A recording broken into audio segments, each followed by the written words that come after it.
በማይናገር መቃተት ይማልዳል ይላል እኮ ይለምናል። እሺ ወልድም ይለምናል። ስለዚህ የሚለመነው አብ ነው። የሚለምኑት ደግሞ ወልድና መንፈስ ቅዱስ ናቸው። እንደዛ እኮ አይደለም አልከው። አሁን እኮ ነው ያልከው። እሺ ድጋሚ ላስደግምህ። እሺ መንፈስ ቅዱስ ይለምናል። እሺ አንተ እኔ በምልህ ለምን እኔ ለምን አልልህም? መንፈስ ቅዱስ ይለምናል ወንድሜ። እኔ ለምን መሰለህ ለመማማር እኔ አሁን በምትሄደው መንገድ እንዳልሄድ ነው። አሁን የራሴን መረዳት እንዳወራለህ ነው እኔ የፈለኩት የነበረው። አንተ ለምሳሌ እኔም መንፈስ ቅዱስ መማርም ካለብኝ እንድማር ነው የፈለኩት የነበረው። መጀመሪያ ስንማር እኔ እንድማርም ነው እንትን ድርቅ ብዬ ለመከራከርም አይደለም። አዳምጠኝ ወንድም። እኔ ለምሳሌ ዘሪ አዳምጠኝ ፕሊዝ። ለምሳሌ አንድ ነገር አስተምረኝ ለማለት መጀመሪያ ትምህርቴን መንገር አለብኝ። እኔ ትምህርቴ ይሄ ነው፣ እኔ አቋሜ ይሄ ነው። እስቲ ደግሞ ያንተን ትምህርት ደግሞ ንገረኝ ይባላል። ትምህርትን ሳልሰማ ትምህርቴን ብነግር ሳይንስ አይሰጥም። ምክንያቱም ትምህርታችን ቁጭ ብሎ ያንተም ትምህርት ተቀምጦ የኔም ትምህርት ይቀመጥና ከዛ ከሰማነው በኋላ የትኛውን የሚያዋጣን የሚለው እንወስደዋለን። አሁን ያንተን ትምህርት ልስማ፣ የኔን ትምህርት እነግራለሁ፣ ችግር የለውም። እንዲሁም የኔን ትምህርት ልንገር እንዲቀል የኔ ትምህርት ችግር የለውም። እኔ ልንገርህና አንተ ትነግረኛለህ።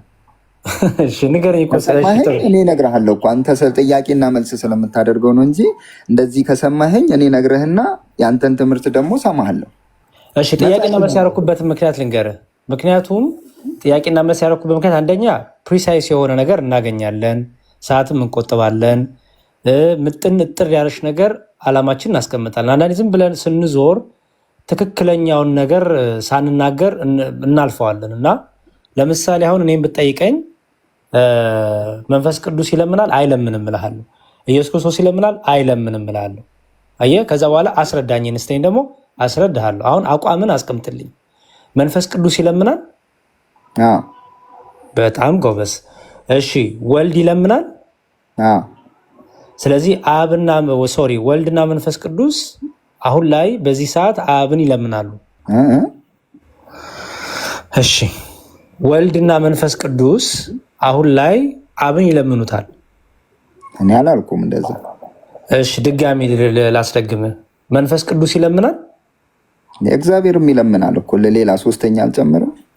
ገና ነኝ። ቆይስ ችግር የለው። ስጨምር መጨረስ ፈልግ ጨምሮ ትለኛለህ። እንደዛ እንዳትመጣብኝ ስለፈለግኩ ነው። አንዴ ቆይ ወንድሜ፣ አንተ እኮ ነው መላሹ። አንተ ስትመልስ ትምህርትን ያመንክ። እኔ ቅድም ነገርኩ መንፈስ ቅዱስ ይለምናል አይለምንም እላለሁ ፊት ለፊት ምንም ሳላወላውል። አሁን ድጋሚ ንገረኝ፣ መንፈስ ቅዱስ ይለምናል? ወደ ማን ነው? ኧረ ጉድ! የምናወራው ስለ አብ ስለ ወልድ ስለ መንፈስ ቅዱስ ነው እኮ ዘርዬ ወንድም አለም። መንፈስ ቅዱስ ይለምናል? አዎ። እሺ ፐርፌክት። ወልድ ይለምናል? አዎ። እሺ መቼም የሚለምን ካለ ተለማኝ አለ። መንፈስ ቅዱስና ወልድ ማን ነው የሚለምኑት? አዎ አሁን እሺ መጽሐፍ ቅዱስ እየጠቀስኩ ነው፣ ግን አሁን የምነግርህ መጀመሪያ ንገረኝ። መንፈስ ቅዱስና ወልድ ማን ነው የሚለምኑት? ወደ ራሱ ነው ማለት አልገባኝም። አይደል መንፈስ ቅዱስ አልገባኝም። አሁንም መንፈስ ቅዱስና ወልድ ወደ ማን ነው የሚለምኑት? የሚማልዱት ነው። አሁን የሚማልዱት ሮሜ 8ን ነው አሁን እያወራን ያለ ነው፣ ዕብራውያንን አይደለም። ዘሪ ይኸውልህ ምንም ክፍል አይደለም እያወራን ያለ ነው ምልጃ የሚለው ኮንሰፕት ነው ገና። አሁን ይኸውልህ ይሄን ልክ አቋምን ካስቀመጥክልኝ በኋላ ለምሳሌ መንፈስ ቅዱስ ይለምናል ስል ይኸው ብለህ በመረጃ ሰጠኛለህ። ወልድ ይለምናል ስል ይኸው ብለህ ሰጠኛለህ። መጀመሪያ ግን አቋምህን ለወቀው። አቋሙ በጣም አሪፍ ነገር ነው፣ ይረዳል፣ መንገድ ይጠርጋል። ወደ ራሱ ነው። እሺ በጣም ጥሩ። ስለዚህ መንፈስ ቅዱስ ወደ ራሱ ነው የሚለምነው። እሺ ወልድም ወደ ራሱ ነው የሚለምነው። እሺ አብም ወደ ራሱ ነው የሚለምነው። እግዚአብሔር መንፈስ ቅዱስና ወልድ እኮ እግዚአብሔር ናቸው እኮ አይደል? አይ እኔ ከእግዚአብሔር ቃል አንጻር ነው ያልኩ፣ አልተጻፈም እንደዚህ። እሺ ጥሩ። እንደዚህ እያደረግን ብን ይሻላል። ለምሳሌ ሮሜ 8:26 ላይ መንፈስ በማይናገር መቃተት ይማልድልናል ይላል አይደለ? አሜን አሜን ያልከኝ? ኦኬ እሺ መንፈስ ቅዱስ ስለ ቅዱሳን ይማልድልናልና ይላል። ለማን ነው መንፈስ ቅዱስ ይማልደው? መንፈስ ቅዱስ አዎ ለቅዱሳን ይማልዳ ይላል። ለማን ነው ይማልደው? እሱን ክፍል አላውቀውም። ላንብብልህ። ሮሜ 8:26 ላይ ነው ያሉት። እሺ ሮሜ 8:26 ላይ እንዲህ ይላል። ክፍሉን በደንብ አድርገህ ያው መርምረው። ሮሜ 8:26 ሚላን መሰለ እንዲህ ይላል። ሮሜ 8:26 እሺ ላንብብልህ። እንዲሁም ደግሞ መንፈስ ድካማችን ያግዛል፣ እንዴት እንድንጸልይ እንደሚገባ እናውቅምና፣ ነገር ግን መንፈስ ራሱ በማይናገር መቃተት ይማልድልናል። ልብንም የሚመረምረው የመንፈስ ሀሳብ ምን እንደሆነ ያውቃል፣ እንደ እግዚአብሔር ፈቃድ ስለ ቅዱሳን ይማልዳልና ይላል። አዎ እሱማ ይኸው አዎ ብሏል። እንዴት ነው የምትረዳው? ወደ ማን ነው ይማልደው? ለቅዱሳን ወደ ማን ነው ይማልደው? እሺ መንፈስ ቅዱስ የሚማልድበት መንገድ ወደ ራሱ ነው። መንፈስ ቅዱስ እግዚአብሔር ስለሆነ ከራሱ ጋር የሚያስታርቅበት መንገድ ነው። በማይነገር መቃተት ወደ ራሱ ነው የሚማልደው፣ ወደ ራሱ ነው የሚጠራው። ሰዎችን ወደ ራሱ የሚጠራበት መንገድ እንጂ በደም አማካኝነት ሊቀ ካህን ሆኖ እንደ ኢየሱስ የሚማልድበት መንገድ አይደለም። የመንፈስ እኔ መንፈስ ቅዱስ በደም ምናምን አላልኩም እኮ ወንድሜ። አሁን አታገናኘው እባክህ። መንፈስ ቅዱስ ላይ ስናወራ ስለ ደም አታነሳም። ስለዚህ ለመንፈስ ቅዱስ የተነገረውን እዚህ ጋር ይማልድልና የሚለውን ፍታልኝ ያልኩት ስለ ቅዱሳን ያብራራሁትኝ እኮ ምን ነው ቅር አላለኝም። ስለ መንፈስ ቅዱስ ሲወራ አሁን ሳብራራለህ ምን አልኩኝ?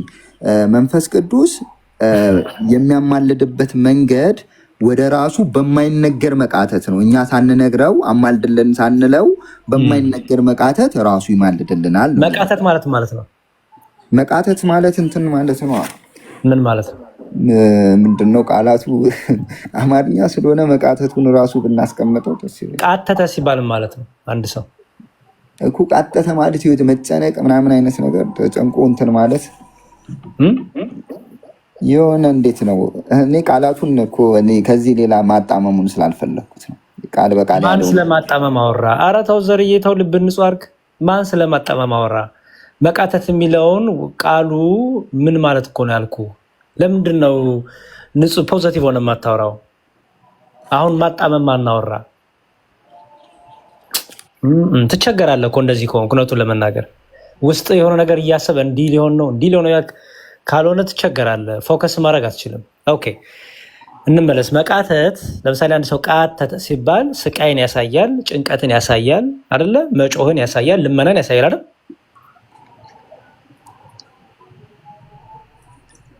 እየሰማሁ ነው።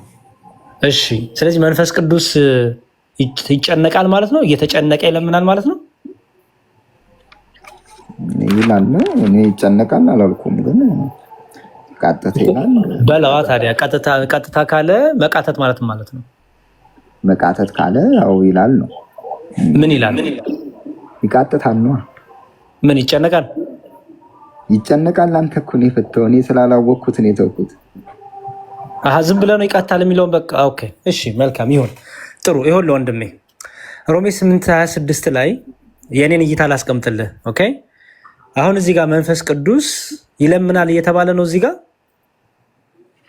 እኔ እንደዛ ነው ይለምናል፣ ይጸልያል እየተባለ ነው። እኔ እንደዛ ነው ያመንኩት። ይለምናል። ኦኬ መለመን፣ በደንብ ስማኝ። መለመን መጸለይ ለመለኮት የሚስማማ ባህሪ ነው። እኔ እዛ ውስጥ አልገባም። የተባለው ከተጻፈው አትለፍ ነው የሚለኝ መጽሐፉ። ግባ አይዞህ። ከተጻፈው አትለፍ ነው የሚለኝ፣ እኔ አላልፍም። እሺ ጥሩ። ስለዚህ አላልፍም ብለህ መንፈስ ቅዱስ ይጸልያል ይለምናል እያልክ ነው። ወደ ራሱ ያለውን ነው ቀጥታ ያነበብኩት እኔ ከራሴማ ያለውን ስታነበው አንተ የተረዳኸውን ያመንከው ምንድን ነው? መንፈስ ቅዱስ ይጸልያል ይለምናል ወደ ራሱ አይደል? እንዴት ነው መሰለሽ? አሁንም ልበለሽ ድጋሜ እንዳላሰለቻችሁ ብዬ እኮ ነው። ወይ አልሰማው? እሺ ዘሬ እንደዚህ እናድርግ። በቃ ይኸውልህ ሮብ፣ እስቲ የኔን ፍቺ ስማውና የተመቸ ከሆነ ተወስዷል። እኔ በጣም በንጹህ ልብ ነው የማወራው ወንድሜ። እሺ መንፈስ ቅዱስ ያግዘናል፣ ኃይል ብርታት ይሆነናል። እዚህ ጋር ይጸልያል ይለምናል ሳይሆን የሚለው በመጽሐፍ ቅዱስ ይኸውልህ፣ መጽሐፍ ቅዱስ የጻፉት በመጀመሪያ ሐዋርያት፣ ኋላም ደግሞ እነ ጳውሎስ የጻፉት መልእክታት እንዳለ እወቅ። ይህን ሲጽፉ እኛ ልንረዳው በምንችለው መልኩ ያስቀምጡታል ገለጣው። ኦኬ ለምሳሌ አሁን እግዚአብሔር እረኛ ነው ስላል እረኛ ነው ስላልከው የእረኝነት ግብር አለው እያልክ ነው። ልክ ለሰው እንደሚነገሩ እረኛ ነው እያልክ ነው። የሆነ በቃ ወይኔ ምን ላርጋቸው እንዳለ እንደሚጨነቅ ነው አይደለም። ምን ማለት ነው? ጠባቂ ነው ለማለት ነው። ጠባቂ ነው፣ ከክፉ የሚጠብቀን ነው፣ የሚሰውረው ነው ለማለት ነው። ግን እረኛ የሚለው ቃል ትጠቀማለህ። ይኸው እግዚአብሔር እረኛ ነው ትላለህ። ኦኬ ልክ አሁን ቅዱስ ጳውሎስ እዚህ ጋር መንፈስ ቅዱስ ይማልድልናል ሲል ዩ ቲንክ በመንፈስ ቅዱስ ግብር ላይ መጸለይ፣ መለመን፣ መጠየቅ ኖሮበት ነው? ለእኔ አይደለም። መጽሐፍ ቅዱስም እንደዛ ስለማያስተምር እዚህ ጋር ይማልዳል የሚለው እገዛውን ለማሳየት ነው፣ ማገዝን ለማሳየት። ምን ብለው እንዴት ነው የሚያግዘን? ኃይልን በመስጠት ብርታትን። ምክንያቱም መንፈስ ቅዱስ ራሱ ህይወት ሰጪ ነው። መንፈስ ቅዱስ ራሱ ሚስጥር ጥበብ ገላጭ ነው። መንፈስ ቅዱስ ራሱ ኃይል ሰጪ ነው፣ የሚያስጨክን ነው። አየህ እነ እስጢፋኖስ ሲወገሩ ጭክን እንዲሉ ያደረጋቸው መንፈስ ቅዱስ ነው። ጥበብ ሚስጥር የሚገልጥ መንፈስ ቅዱስ ነው። የአባቴ መንፈስ ካልገለጠልህ በስተቀር አይደለም የሚለው። ከኔ ጋር ነህ? አዎ እየሰማሁ። የወዲት ተማሪ ለምጽፈው ለማን ነው? አይ እሷ ስላለች ለእሷ ነው የመለስኩላት። ተማሪ ኧረ ከኔ ጋር ነው እባክህ። እሱን አንተ ከአንተ ጋር እኮ ነው የማወራው። የወዲት ተማሪ ትላለህ። እኔም አንተም እኮ የተማርነው ነው አንድ ላይ እኮ። ተማሪ እኮ ነው ያልኳት። አዳምጪ የኔን ተይና እኮ ነው ያልኳት። ምን አጠፋው? አንተ ራስህን ችለህ ተማር። ተዋት። እሷ ከእሷ ጋር ባኪ ነው። አይ ዘይሪ እሺ። አሁን የተናገርኩት ፍቺ ይስማማሃል ወይስ አይስማማም? አይስማማኝም። በጣም ጥሩ። ስለዚህ አሁን በደንብ ንገረኝ። መንፈስ ቅዱስ ይጸልያል ይለምናል ብለሃል። መጸለይና መለመን መጠየቅ መንፈስ ቅዱስ ከመጀመሩ ነው እንደዚህ የሚያደርገው? መጽሐፍ ቅዱስ ይጸልያል ይላል አይልም? አይልም። ይኸው እሺ አንብቧ። ቁጥር ይማልዳል ነው የሚለው። ይጸልያል ይላል እኮ። የት አለ? አሳይ፣ አንብብልኝ። እዚህኛው ላይ ይጸልያል። እንዴት ጸልይ እንደሚገባ አናውቅም ነው የሚለው። ሁለት መጽሐፍ ነው ያዝኩት። እሺ እኔ ምንም መጽሐፍ ያዝ፣ ግን እንዲሁ ደግሞ መንፈስ ድካማችንን እንዲሁ ደግሞ መንፈስ ድካማችን ያግዛል። እንዴት እንድንጸልይ እንደሚገባን አናውቅም ነው የሚለው። ስለኛ ነው የሚያወራው። እሺ ሳይሆን መንፈስ ቅዱስ ይጸልያል የሚለውን አሳየኝ እኮ። እያነበብኩት ስለሆነ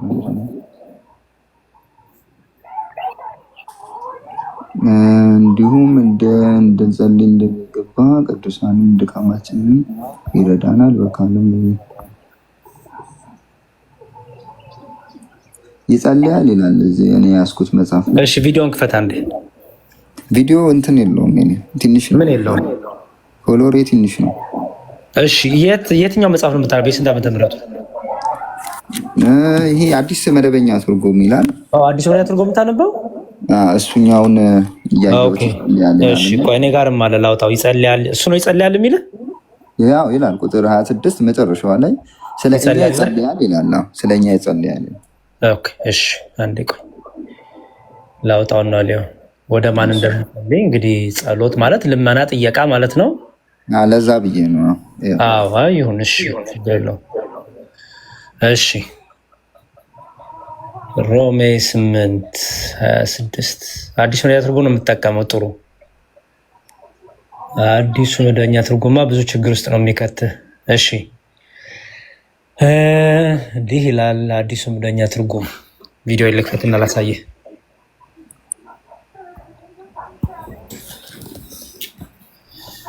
ኦኬ አንዴ ዙም ላድርግ። ቆይ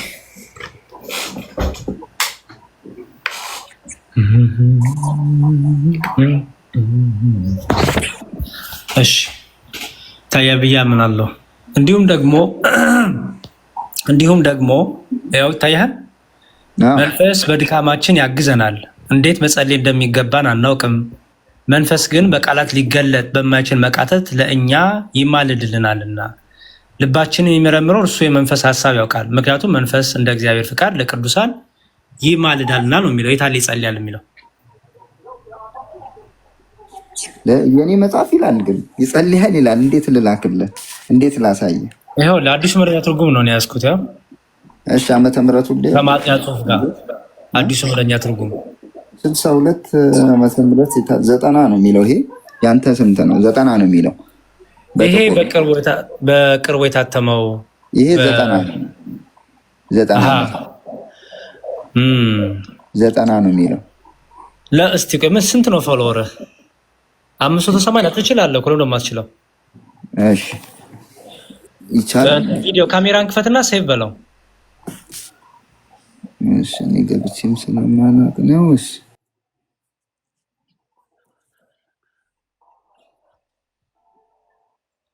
እምቢ አለኝ። ምን አልከኝ? ምን ሴቭ ስትለው ምን ይላል? እሺ ዝም ብሎ ነው ውጥት የሚለው። እሺ መልካም እንቀጥል ውይይታችንን።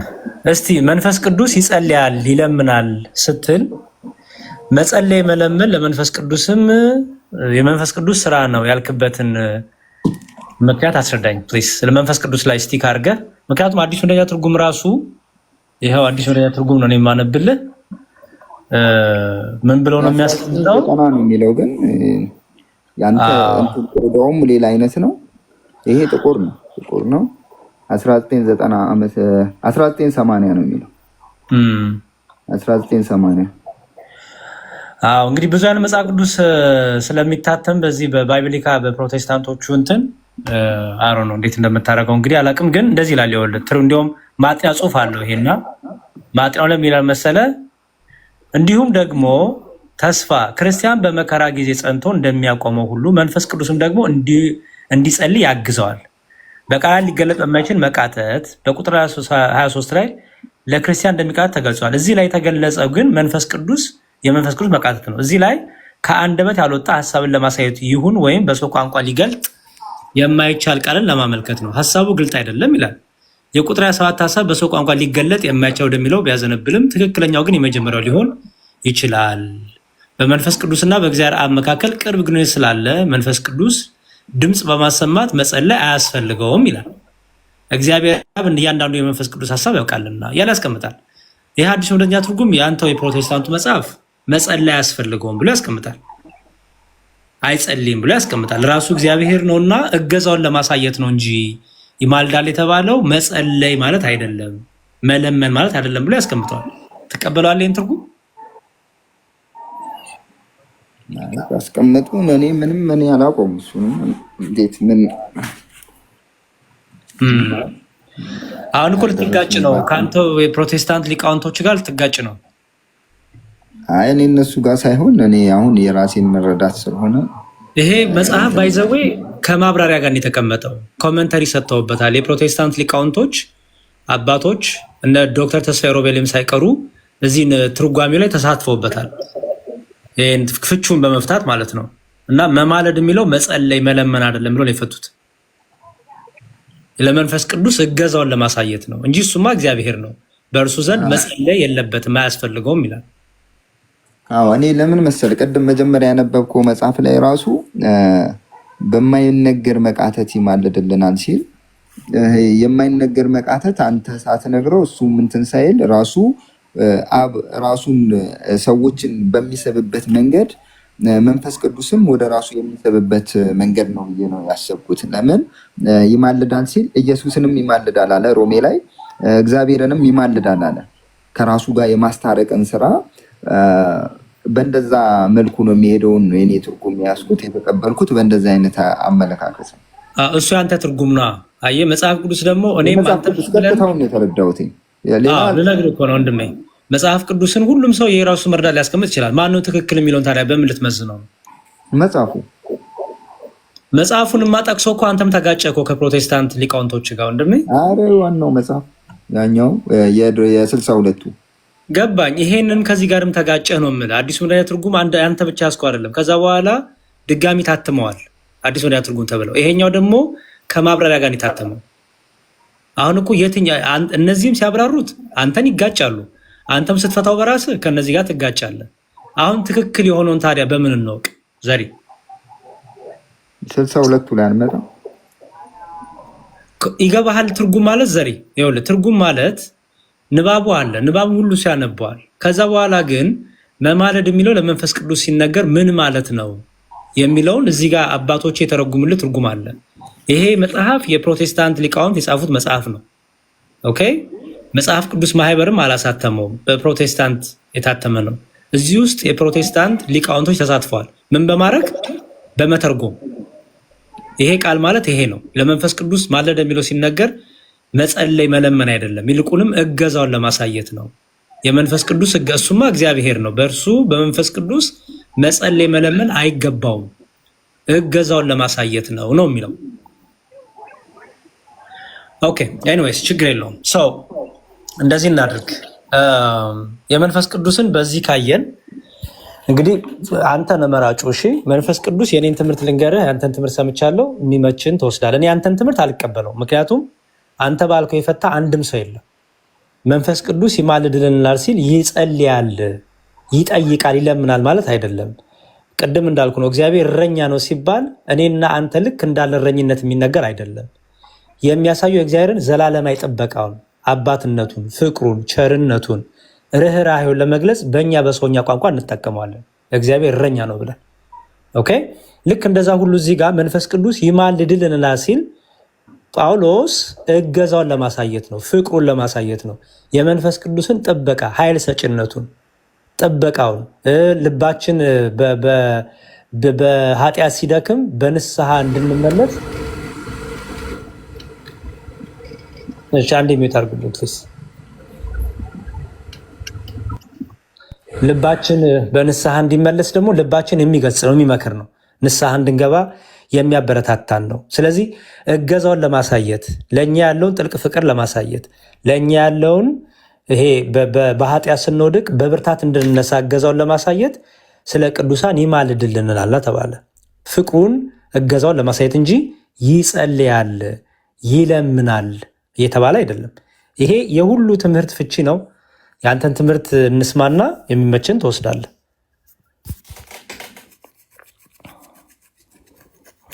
ቀጥል ዘሬ ወንድሜ። ከዛ ወደ ሮሜ 8:34 ደግሞ እንወርዳለን። እሺ ያው መጽሐፍ ቅዱስ እንደሚናገረው በማይነገር መቃተት መንፈስ ቅዱስ ይማልድልናል ይላል። የ62 ዓመተ ምህረት የታተመው 80 ላይ የታተመው ደግሞ አንድም መረጃ የለህም ስላልክ 80 ላይ የታተመው መጽሐፍ ቅዱስ ደግሞ ይጸልያል ይላል። ምልጃ ማለት መጸለይ ነው። የሚጸልይበት የምልጃው አይነት ደግሞ በማይነገር መቃተት ነው። በማይነገር መቃተት ነው ተብሎ በሁለቱም መጽሐፍ ላይ ተጽፏል። ምንም በማሻማ መልኩ በማይነገር መቃተት መንፈስ ቅዱስ ይማልድልናል ማለት ምንድነው? አንደኛው መጽሐፍ ይጸልያል ማለት ነው ብሎ በትርጉም አስቀምጦልኛል። ያኛውንም አይቻለው፣ በዛ ነው የተቀበልኩት። እሺ የአንተ አዲሱ እንደ ትርጉም ማጥኛ ጽሑፍ አለው አብሮት? ማብራትም ጠፍቷል። የሆነ በሻማ ነገር ነው። እስቲ ልሞክር፣ ዝቅ ብዬ እስቲ እንትን ጨለማ ማብራሪያ ያለው ምክንያቱም አብራርቶታል ስላልከኝ ይሄ አሁን ያሳየው ቅድም ኮሜንታሪ ያለው ማብራሪያ ያለው ከታች ይሄ የአዲስ መደበኛ ትርጉም የፕሮቴስታንቶቹ ማለት ነው። አንተ ጋር ለአዲስ መደበኛ ትርጉም ህዳግ ነው ያሉት እነዚህ ከስር ትንንሾቹ እንደ 62 ዓመተ ምህረት እንደ ህዳጎቹ አሉ አይደለ? ከዚህ ጋር የሚያነጻጽሩት እነሱ ነው እንጂ ማብራሪያ የለውም። እሺ ሮሜ 8:26 ከምን ጋር ነው የሚያነጻጽረው? እስቲ ሊያውሽ 26ን አላነጻጸረው። ኦኬ ታዲያ እንዳትቸገር እኮ ነው ዛሬ ወንድሜ፣ ፍቹን በራስ አስቀምጠ በኋላ እንትኑን ሳታየው ማብራሪያውን ሳታየው በራስ ትርጉም እንዳትቸገር። ለማንኛውም ቆይ እንደዚህ ላድርግልህ፣ እናት ቋንቋን ደግሞ ላሳይህ። ምክንያቱም ትልቁ ነገር ደግሞ እስቲ እናት ቋንቋ ራሱን ብሎ ፈታው ነው። ኦኬ ምን ይላል? ይሄ ባይብል ሀብ ነው። እሺ ማሳይ ባይብል ሀብ ይባላል። አንተም ይጠቅማል። በእናት ቋንቋንም ያሳያል፣ የግሪኩም ማለት ነው፣ ጎን ለጎን ያሳያል። ሰው እንግሊዝኛውንም ያሳያል። in the same way the spirit also helps us our weakness for we don't know how to pray as we should but the spirit himself intercedes for us with groanings too deep for words ይላል። to intercede to make a petition ይላል። ይሆል እንትኑ አላውጣት ይሆል የእናት ቋንቋ ይሄ ነው የግሪኩ እናት ቋንቋ ማለት ነው። ኦኬ እና ምን ብሎ ይፈታዋል? ይሄንን ለመንፈስ ቅዱስ to make petition for, to intercede ይልና okay እሺ እዚህ ጋር in the same way the Spirit helps us in our weakness, for we don't know how we ought to pray, but the Spirit himself intercede for us with groans and too deep for words ይላል። ምንድነው አሁን ሲባል ያው ዲቫይን ኢኒሺዬቲቭ ኢን ፕሬየርስ ይላል። አየው የመለኮታዊ ሆነ የጸሎት ብርታት ይላል። መለኮታዊውን የጸሎት ብርታት እንድታገኝ ይላል። አየው እኛ የምንጸልየው ሰዎች ብርታትን እንድናገኝ አቅም እገዛ ይሆነናል መንፈስ ቅዱስ ብሎ ይፈተዋል። prayers begin in God, not in humanity. The Spirit presses into the Father's will for believers even when they cannot articulate need. አየው መንፈስ ቅዱስ ምን ያደርጋል? የምንጸልየው እንዴት አድርገን እንኳን መጸለይ መናገር እንዳለብን ጥበብን፣ ዕውቀትን፣ ሚስጥርን ይገልጥልና እንድንጸልይ ይቀሰቅሰናል፣ ይረዳናል ይላል። assurance of salvation.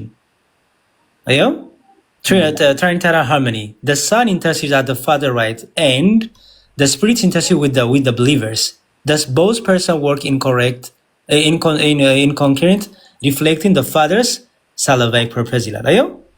መንፈስ ቅዱስም ያግዛል፣ ወልድም ያግዛል፣ አብም እንደዚሁ ያግዛል። ይሄ ደግሞ የሰው ልጆችን ለማዳን የአብም የወልድም የመንፈስ ቅዱስም በትሪኒቲ ላይ ያለውን በስላሴ ዘንድ ያለውን የሰውን ለማዳን ያለውን ፍቅርና እገዛ ያሳያል ይላል። አየው ይሄው ለምሳሌ ሪሌሽን ቱ ክራይስት ኢንተርሴሽን ይላል። ይሄ ደግሞ ከሮሜ 8:34 ጋር ያያዘዋል። አሁን ለምሳሌ while the Son mediates on the basis of finished atonement ይላል፣ the Spirit mediates on the basis of present experience ይላል። አየው the dual advocacy establishes an unassailable defense. Christ represents us before the throne, the Spirit represents us the throne with us. አየው ወልድ እኛን ስለመሰለ እኛን ስለመሰለ የእኛን ኃጢአት ይዞ የእኛን በደል ይዞ በመስቀል ላይ ስለወጣ እሱ መካከለኛችን አስታራቂያችን ነው አለ። በምኑ? በቤዛነቱ፣ በደሙ በፈሰሰው ደሙ በቆረሰው ስጋው። የመንፈስ ቅዱስ ግን ይላል represents the throne within us። አየው ያ ኃይል፣ ያ ያገኘነው ጸጋ፣ ያ ያገኘነው ብርታት፣ ያ ያገኘነው ልጅነት የምንጠብቅበት፣ የምንወክልበት፣ የምናጸናበት ብርታትና ኃይል ነው ይላል። ስለዚህ ሮሜ 8:26 ላይ መንፈስ ቅዱስ ይማልዳል የሚለው ይጸልያል ተብሎ አልተተረጎመም፣ ይለምናል ተብሎም አልተተረጎመም። በእናት ቋንቋ ራሱ የተተረጎመም ተብሎ ነው ወንድሜ እንዳየኸው። ይማልዳል የሚለው ኮንሰፕት እገዛውን፣ ጥበቃውን፣ ጥበብ ሚስጥር ገላጭነቱን፣ ኃይል ሰጭነቱን ለጸሎት እንድንነቃቃ፣ እንድንነሳሳ፣ አንድም ንስሐ እንድንገባ ማስተዋስን፣ ኃይልን፣ ብርታትን የሚሰጠን መንፈስ ቅዱስ ራሱ ነው እያለ ነው።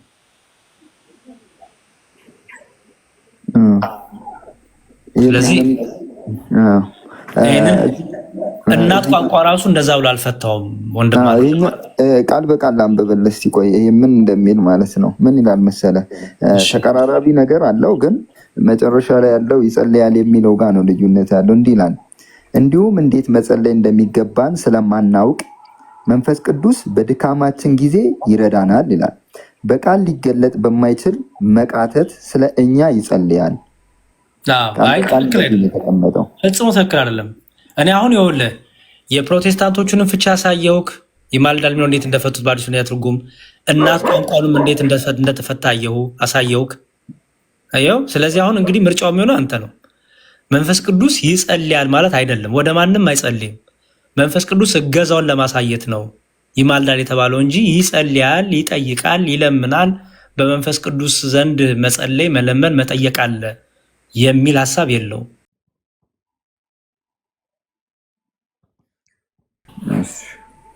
በራስ ደግሞ መርምር፣ ጊዜ ወስደህ በደንብ ያው። እሺ አሁን ወደ ክርስቶስ እንምጣ። ሰዓት ግን ወሰድኩ መስፍኔ እንዳላሳለች። ኧረ ተመችቶኛል። እኔ ተመችቶኛል። ምንም ይውሰድ በማይጠቅም ነገር እንኳን ሰዓት ያልፋል አይደለም በዚህ በህይወት ቃል። እሺ መልካም። እሺ ዘሪ ቶሎ ቶሎ እናሳጥር፣ ሌሎችንም እንዳናሰለች። ሮሜ 8:34 ላይ እንምጣው። አሁን አስተውል በደንብ እሺ፣ በደንብ ልብን ከፍተህ እንድታስተውል እፈልጋለሁ። አሁን ምን ይላል እንግዲህ? ስለዚህ ነገር ምን እንላለን? እግዚአብሔር ከኛ ጋር ከሆነ ማን ይቃወመናል? ለገዛ ልጁ ያራራለት፣ ነገር ግን ስለ ሁላችን አሳልፎ የሰጠው ያው ከእርሱ ጋር ደግሞ ሁሉን ነገር እንዲያው እንዴት አይሰጠንም? እግዚአብሔር የመረጣቸውን ማን ይከሳቸዋል? የሚያጸድቅ እግዚአብሔር ነው። የሚኮንንስ ማን ነው? የሞተው ይልቁንም ከሙታን የተነሳው በእግዚአብሔር ቀኝ ያለው ደግሞ ስለኛ የሚማልደው ክርስቶስ ኢየሱስ ነው ይላል። ከክርስቶስ ፍቅር ማን ይለየላል? መከራ ወይስ ስደት እያለ ይመጣል። አሁን አስተውል። ጥያቄ ነበር። ምን ጥያቄ አለ? እግዚአብሔር የመረጣቸው ማን ይከሳቸዋል? የሚያጸድቅ እግዚአብሔር ነው። የሚኮንስ ማን ነው? ጥያቄ ምልክቶቹ ማን ይከሳልና ማን ይኮንናል ነው አይደለም? አሁን ለዚህ መልስ ሊሰጥ ነው። አንደኛ የሞተው ይልቁኑ ከሙታን የተነሳው የምናውቀው ኢየሱስ ክርስቶስ ብቻውን የሞተው በተለየ አካሉ ሰው ሆኖ የሞተው ኢየሱስ ክርስቶስ፣ አብ አልሞተ፣ መንፈስ ቅዱስ አልሞተ። ኦኬ። አሁን እዚህ ጋር የመጣው ደግሞ ከምን ጋር ነው? እግዚአብሔር በልጁ እንደተታረቀን ደግሞ ሊመጣው ነው። አሁን ኦኬ። የቅድሙ የመንፈስ ቅዱስ እገዛን፣ እርዳታን፣ ኃይልን፣ ብርታትን ያሳያል። ለወልድ ሲነገር ግን መማለድ ደግሞ አሁን ሌላ ትርጉም ይዞ መጣ። ምክንያቱም ለወልድ ሲነገር ቤዛነቱን በእኛ እንደኛ ሰው ሆኖ ስለኛ ብሎ በእርሱ ቁስል እኛ መፈወሳችንን ሁሉ የሚያጠነጥን ስለሆነ የሞተው ብሎ ጀመረ። አየ፣ ለመንፈስ ቅዱስ ሲሆን የሞተው ብሎ አልተናገረም። ለወልድ ግን መሞት የተነገረው ለወልድ የሞተው ወልድ ስለሆነ በተለየ አካሉ ሰው የሆነ እሱ ብቻ ስለሆነ ከስላሴ አካል የሞተው ይልቁንም ከሙታን የተነሳው በእግዚአብሔር ቀኝ ያለው ይላል። እሺ አሁን በእግዚአብሔር ቀኝ ማለት ነው ዘሪ በእግዚአብሔር ኃይል በዙፋኑ ጎበዝ። መቼም በእግዚአብሔር ቀኝ ሲል ቀኝ ለእግዚአብሔር ቀኝና ግራ ኖሮት አይደለም አይደል? ቀኝ ማለት ኃይል፣ ብርታት፣ ስልጣን ማለት ነው። ገዥነት ማለት ነው አይደል? አሁን በቀኝ ወልድ ካለ አብ በግራ ነው እየተባለ ነው አይደለም አይደል? አይደለም። ለእግዚአብሔር ቀኝና ግራ የለውም። በእግዚአብሔር ቀኝ ሲል ለምሳሌ ዳዊት ቀኝን ልካ አድነኝ ሲል ምን ማለት ነው? ኃይልህን አይደለ? ኃይልህን ግለጥ ማለት ነው አይደል? ዘሪ በእግዚአብሔር ቀኝ ያለው ሲል ምንን ያሳያል? ኢየሱስ ክርስቶስ ወልድ በእግዚአብሔር ቀኝ ያለው ከተባለ ምን እያለ ነው? በኃይሉ ግርማ፣ በኃይሉ ቀኝ ከአባቱ እኩል ትክክል በሆነ ስልጣን፣ ኃይል፣ ግርማ አይደለ? ምክንያቱም በግራው አይደለማ አብ ያለው። ስለ ግራና ስለ ቀኝ አይደለም፣ ስለ ፖዚሽን አይደለም እያወራ ያለው። እዚህ ጋር እያወራ ያለው ዲቫይን ስለሆነው ስልጣን ፓወር ነው። በእግዚአብሔር ቀኝ ያለው ሲል በአባቱ ቀኝ ያለው ሲል ከአብ ጋር ትክክል እኩል ሆኖ በስልጣን በአገዛዝ በክብር በኃይል እኩል የሆነው ማለት ነው። እሺ ደግሞ ስለኛ የሚማልደው ክርስቶስ ኢየሱስ ነው ይላል። አስተውል። እኩል ነው እያልን እኩል ነው ከአባቱ ጋር እኩል ነው ብለን ከዛ ደግሞ እዚህ ጋር የሚማልደው የሚለውን አምጥተህ መጸለይና መለምን የሚል ከከተትክ ይመጣልሃል ትርጉሙ። ለምሳሌ አሁን የአንተን መጽሐፍ ቅዱስ አንብበውና ለክርስቶስ የሚማልደው የሚለውን የሚጸልይ ብሎ ነው ያስቀመጠው። እስቲ አንብብልን ይላል። የሚማልድ ነው የሚለው እንጂ የሚጸልይ ነገር የሚል የለም አይደል? የሚለምን የሚጸልይ የሚል ነገር የለም። የሚማልድ ነው የሚለው። አዎ አየህ፣ የሚማልድ የሚለው የሚጸልይ የሚለምን ማለት አይደለም። ምክንያቱም ይጸልይ ይለምናል እንዳትል ራሱ በእግዚአብሔር ቀኝ ያለ ነው።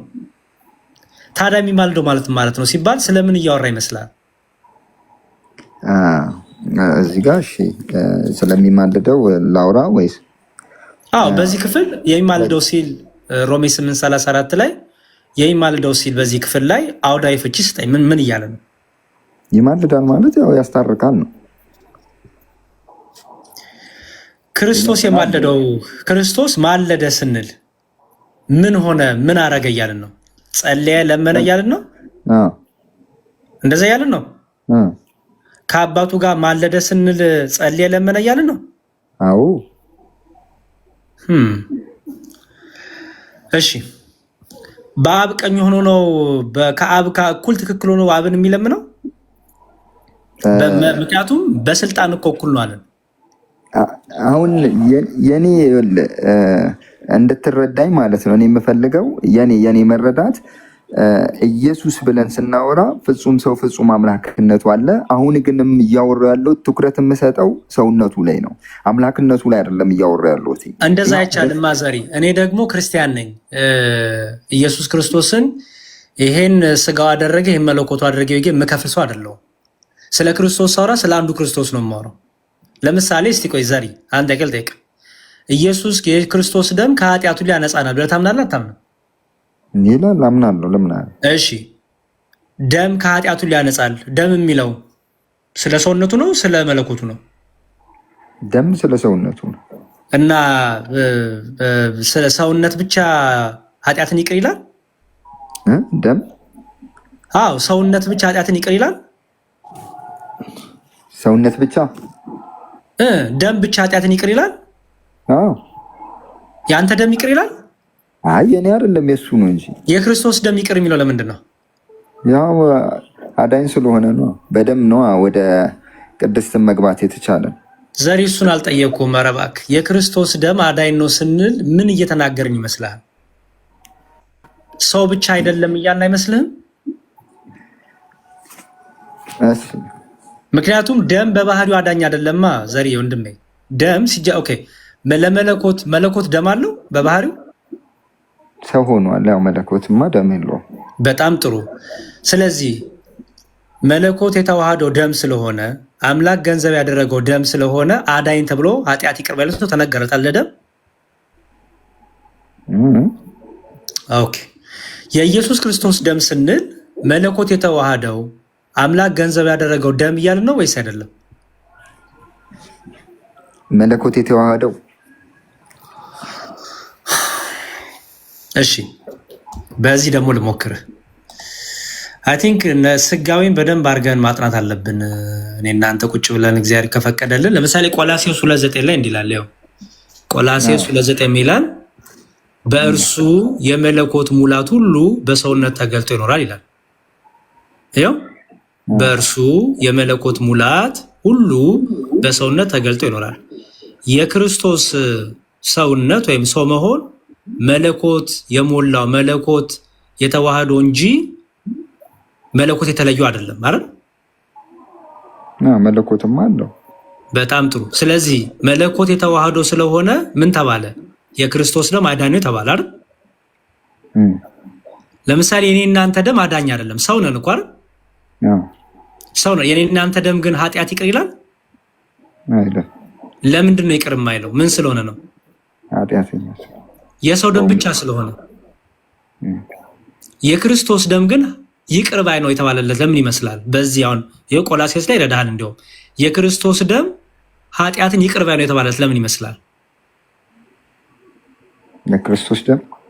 የክርስቶስ ደም ኃጢአትን ይቅር ባይ ነው የተባለው ለምን ይመስላል? ያው ደግሞ ስለሚያድን ነው እኮ። ደሙ አዳኝ ነው ለምን ተባለ? ያ ምትክ ስለሆነ ነው። እዚህ ጋር እኮ እያስቀመጠልህ እኮ ነው። ለምን ትታገላለህ? ዘሬ ወንድሜ ይኸው ለእኔ እኮ እያገዝኩ እኮ ነው። ሌላ ነገር እንዳታስብ አደራ። የሆነ ነገር ላሳምነው አይደለም። እሺ አዎ፣ የመለኮት ሙላት ብለህ አትመልስልኝም። ምክንያቱም ይኸው እዚህ ጋር እኮ እያስቀመጠልህ እኮ ነው። የመለኮት ሙላት በሰውነት ተገልጦ ይኖራል ነው የሚለው። ስለዚህ ክርስቶስ ሰው ብቻ አይደለም፣ መለኮት ሰው ሆኗል ነው የምንለው አይደለ? እግዚአብሔር ሰው ሆኗል አይደለም የምንለው። ስለዚህ አሁን ለምሳሌ ኢየሱስ ክርስቶስ ፍጹም ሰው ነው እንደና እንዳንተ አይደል? ከኃጢአት በስተቀር ከበደል በስተቀር እኔ እናንተን የመሰለ ነው አይደል? ግን እኔ እናንተን መምሰሉ ብቻ ነው የኃጢአት ደሙ ኃጢአትን ይቅራል የተባለው ወይስ እርሱ እግዚአብሔር የሆነ አምላክ የሆነ እኔ እናንተን ስለመሰለ ነው ደሙ ይቅር ይላል የተባለው? እንዴት እንዴ? ኦኬ ለምሳሌ እናንተ ሰው ነን አይደል? ክርስቶስ ደግሞ እናንተን መስሏል አይደል? ሰው ሆኗል። ሰው ሆኗል። እሺ ክርስቶስም ሰው ነው፣ እናንተም ሰው ነን።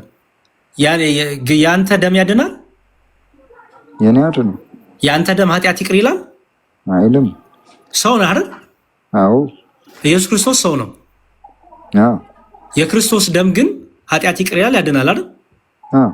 አንተ ሰው ሆነ ደምህ ኃጢአት ይቅር አይልም አያድንም። ኢየሱስ ክርስቶስ ግን ሰው ሆኖ ደሙ ይቅር ባይ ነው፣ ኃጢአትን ይቅር ይላል። ለምንድን ነው የክርስቶስ ደም ኃጢአትን ይቅር ባይ ሆነው? ሰው ሆኖ ግን የክርስቶስ ደም ኃጢአትን ይቅር ባይ ነው የተባለው ለምንድን ነው? አዳኝ ስለሆነ ነው፣ አምላክ ስለሆነ። ይኸው እዚህ ጋር እኮ አለልህ የመለኮት ሙላት። ይኸውልህ መለኮት የተዋህደው ስጋ ስለሆነ መለኮት የተዋህደው ደም ስለሆነ የክርስቶስ ደሙ ኃጢአትን ይቅር ባይ ነው ተባለ። አይ እኔ እኮ አሁን እንትን ያላል ምኑ እንደሆነ ታውቃለህ? ተዋሃደ የሚለውን ነገር ነው ያልገባኝ። የቱ ጋ ነው ተዋሃደ የሚለው? እሺ መጽሐፍ ቅዱስ ይላል እንዴ? ጥሩ ላሳየህ። እሺ የመለኮት ሙላት በሰውነት ተገልጦ ይሆናል። እንዴት ነው ተገልጦ የሚኖረው የመለኮት ሙላት? መለኮት ሙላቱ በውስጡ አለ ነው። መለኮት ውስጡ አለ ነው። እንዴት?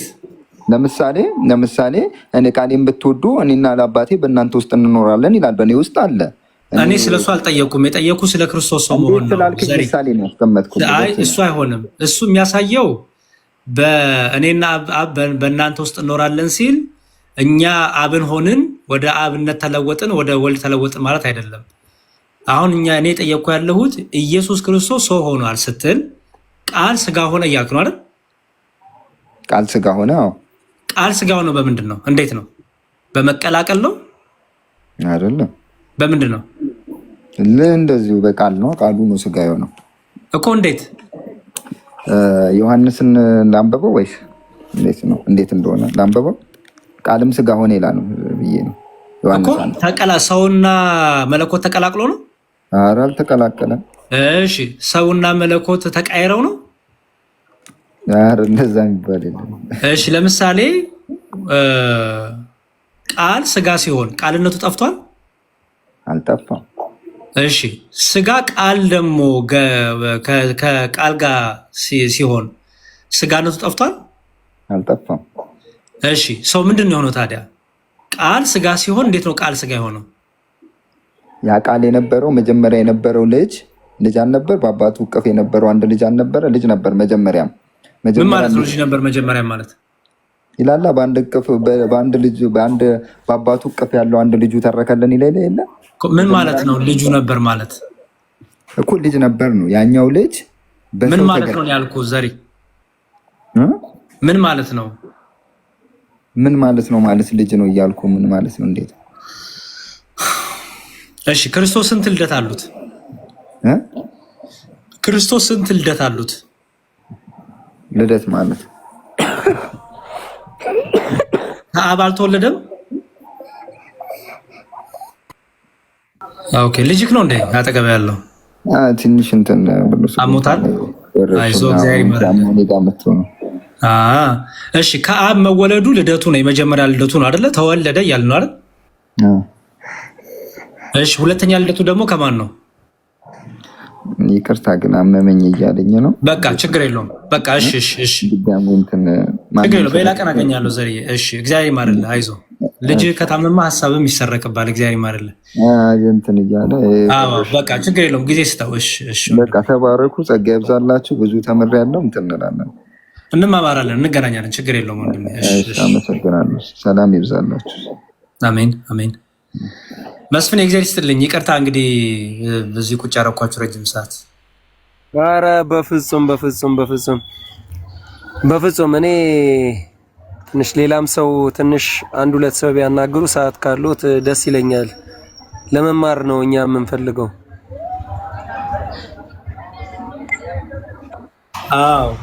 አንዳንድ ነገር የተነሳ ነገር ግን ልጁ ስላነሳ አንዴ ጠቅላላ አድርጌ ብሪሳ እንዳይፈጥር ላስቀምጥ። ኦኬ የኦርቶዶክሳዊ ትምህርት ምንድን ነው? እንግዲህ ወንድማችን የራሱ ትምህርት ነው፣ ያው የተረዳውን ነው። እንግዲህ ግን በደንብ እንደሰማችሁት የእኛ ትምህርት በነገረ ክርስቶስ ላይ ኢየሱስ ክርስቶስ አሁን ማለደ የሚለው ሲነገርለት ለመነ፣ ጸለየ፣ ጠየቀ የሚል አይደለም። ቅድም እንዳልኩት ነው። እረኛ የሚለው ለሰው ልጆችም ይነገራል፣ ለእግዚአብሔርም ይነገራል። እረኛ የሚለው ስለተነገረ እግዚአብሔር ልክ እንደኛ ነው እየተባለ ነው አይደለም። ለእኛ እረኝነት ሲነገር ምን እንደሆነ በደንብ ታውቁታላችሁ። ለእግዚአብሔር እረኝነት ሲነገር ግን ዘላለማዊ ፍቅሩን፣ ዘላለማዊ ጥበቃውን፣ አባትነቱን እንደ አይኑ ብሌን የሚጠብቀን እንደሆነ ተዋጊነቱን፣ ይህን ሁሉ ከክፉ ነገር የሚጠብቀን እኛ ከማናውቀው እሱ ከሚያውቀው የሚጠብቀን እንደሆነ ለማሳየት ነው።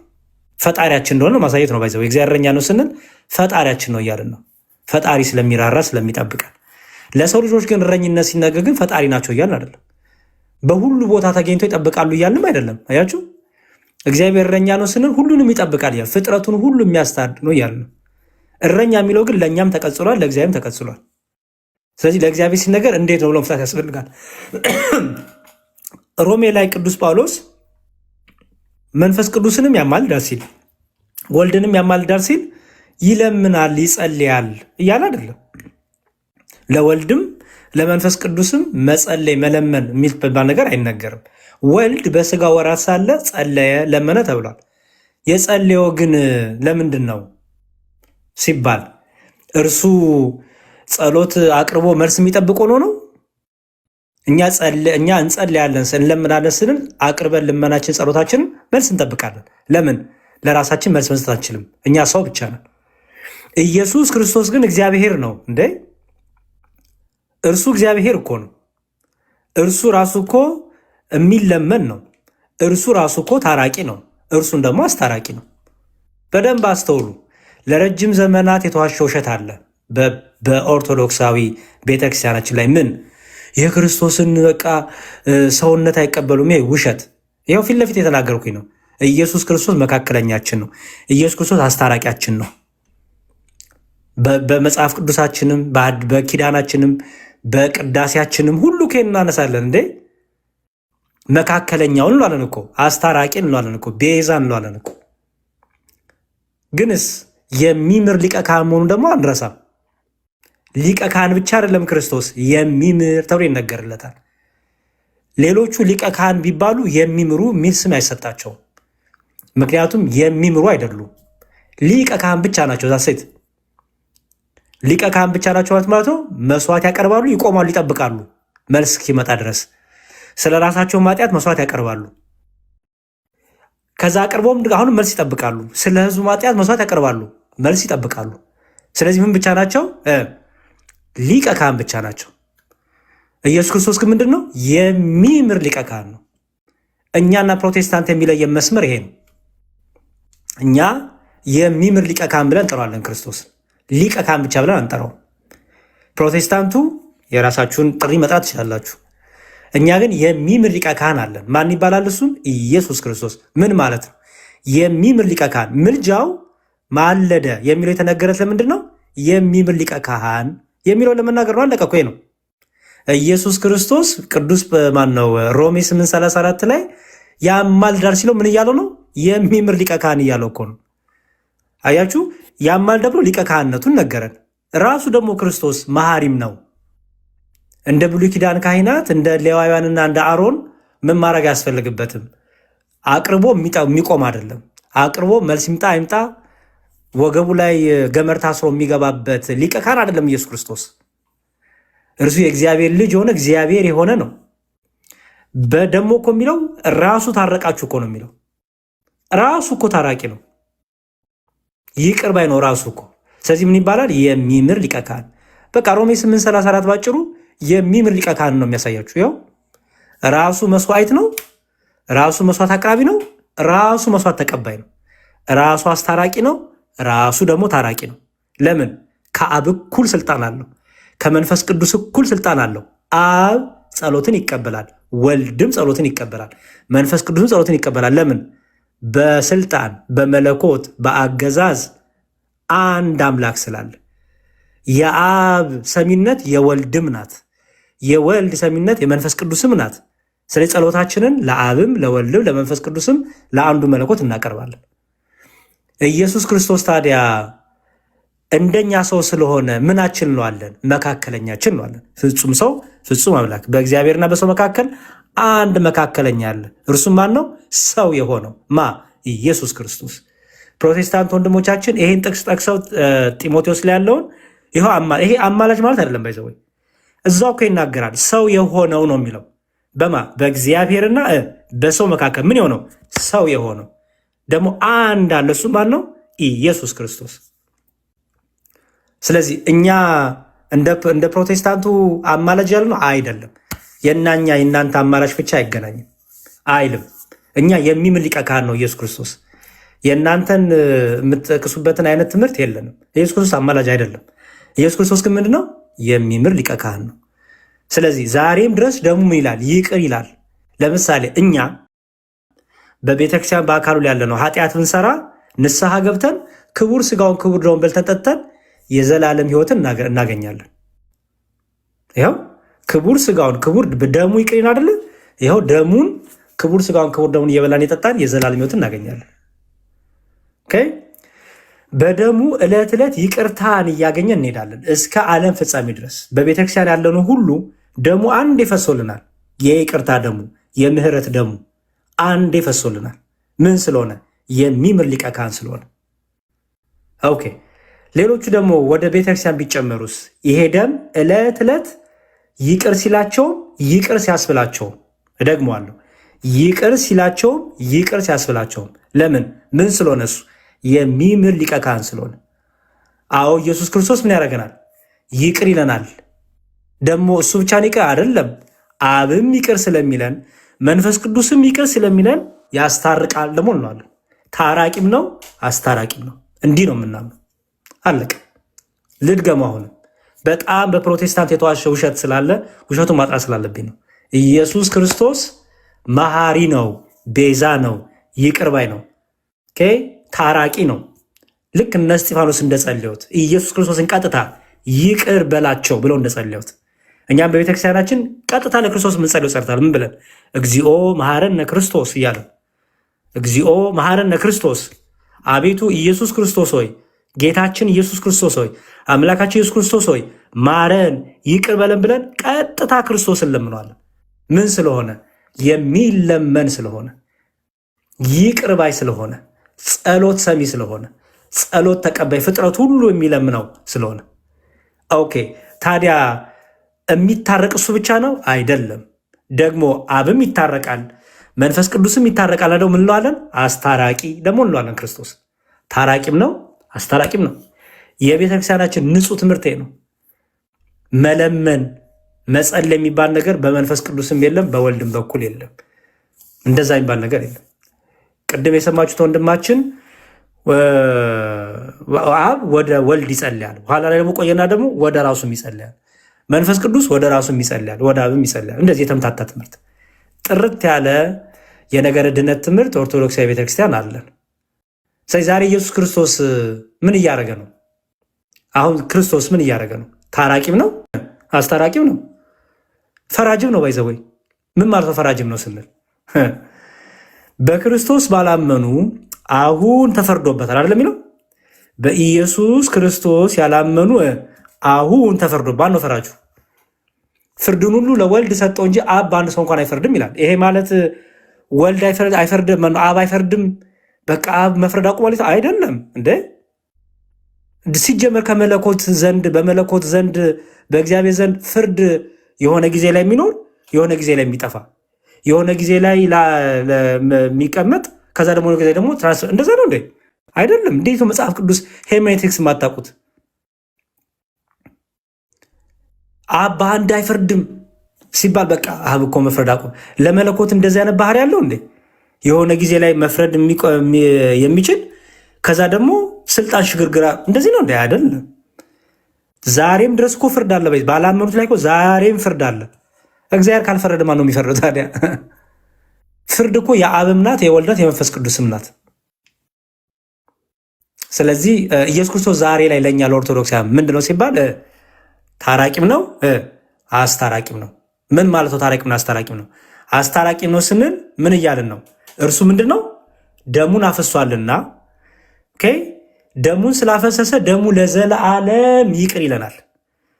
ደግሞ ይቅር የሚለው ከወልድ እኛ በሶስት አካል አለ ብለን እኮ እናምናለን። ሶስት አካል አንዲት ስልጣን፣ ሶስት አካል አንድ መለኮት፣ ሶስት አካል አንድ አገዛዝ፣ ሶስት አካል አንድ አምላክ ብለን እናምናለን። ስለዚህ ኢየሱስ ክርስቶስ ታራቂ ነው ስንል በተለየ አካሉ ወልድን ሪፈር እያደረግን ነው። ስለዚህ የተታረቅነው ከወልድ ጋር ብቻ ነው አይደለም። ዛሬም የሚታረቀን ወልድ ብቻ ነው አይደለም። መታረቅማ የወልድም የአብም የመንፈስ ቅዱስም ነው። ስለዚህ ራሱ ታራቂ ስለሆነ ታራቂያችን እንለዋለን። ደግሞ አስታራቂም ስለሆነ ከአባቱም ከባህሪዎቱ ከመንፈስ ቅዱስም ደግሞ አስታራቂ ስለሆነ ምን እንለዋለን? አስታራቂ እንለዋለን። ስለዚህ ዛሬ ኢየሱስ ክርስቶስ ለኛ ምንድን ነው? ታራቂያችን ነው። እንለምነዋለን፣ ማረን፣ ይቅር በለን እንለዋለን። ደግሞ አስታራቂያችን ስለሆነ አንድ በፈሰሰው ደግሞ ሰዎች ወደ ቤተክርስቲያን ሲጨመሩ ወደ ማመን ሲመጡ ዳግም ክርስቶስ መጥቶ አይሞትላቸውም። ምክንያቱም በቤዛነቱ ነው የዘላለም ሕይወት የተገኘው። አስተውሉ ክርስቲያኖች፣ ይህን ተናገር ይጨርስ። እኛ ክርስቲያኖች ሕይወትን ያገኘ ነው የዘላለም ረፍት ያገኘ ነው በምኑ ነው? በቤዛነቱ ነው፣ በደሙ መፍሰስ ነው። ይሄ ደሙ መፍሰስ ደግሞ ለሁላችን ሆኗል። አንዴ ፈሷል። ዛሬ የሚፈስ አዲስ ደም የለም።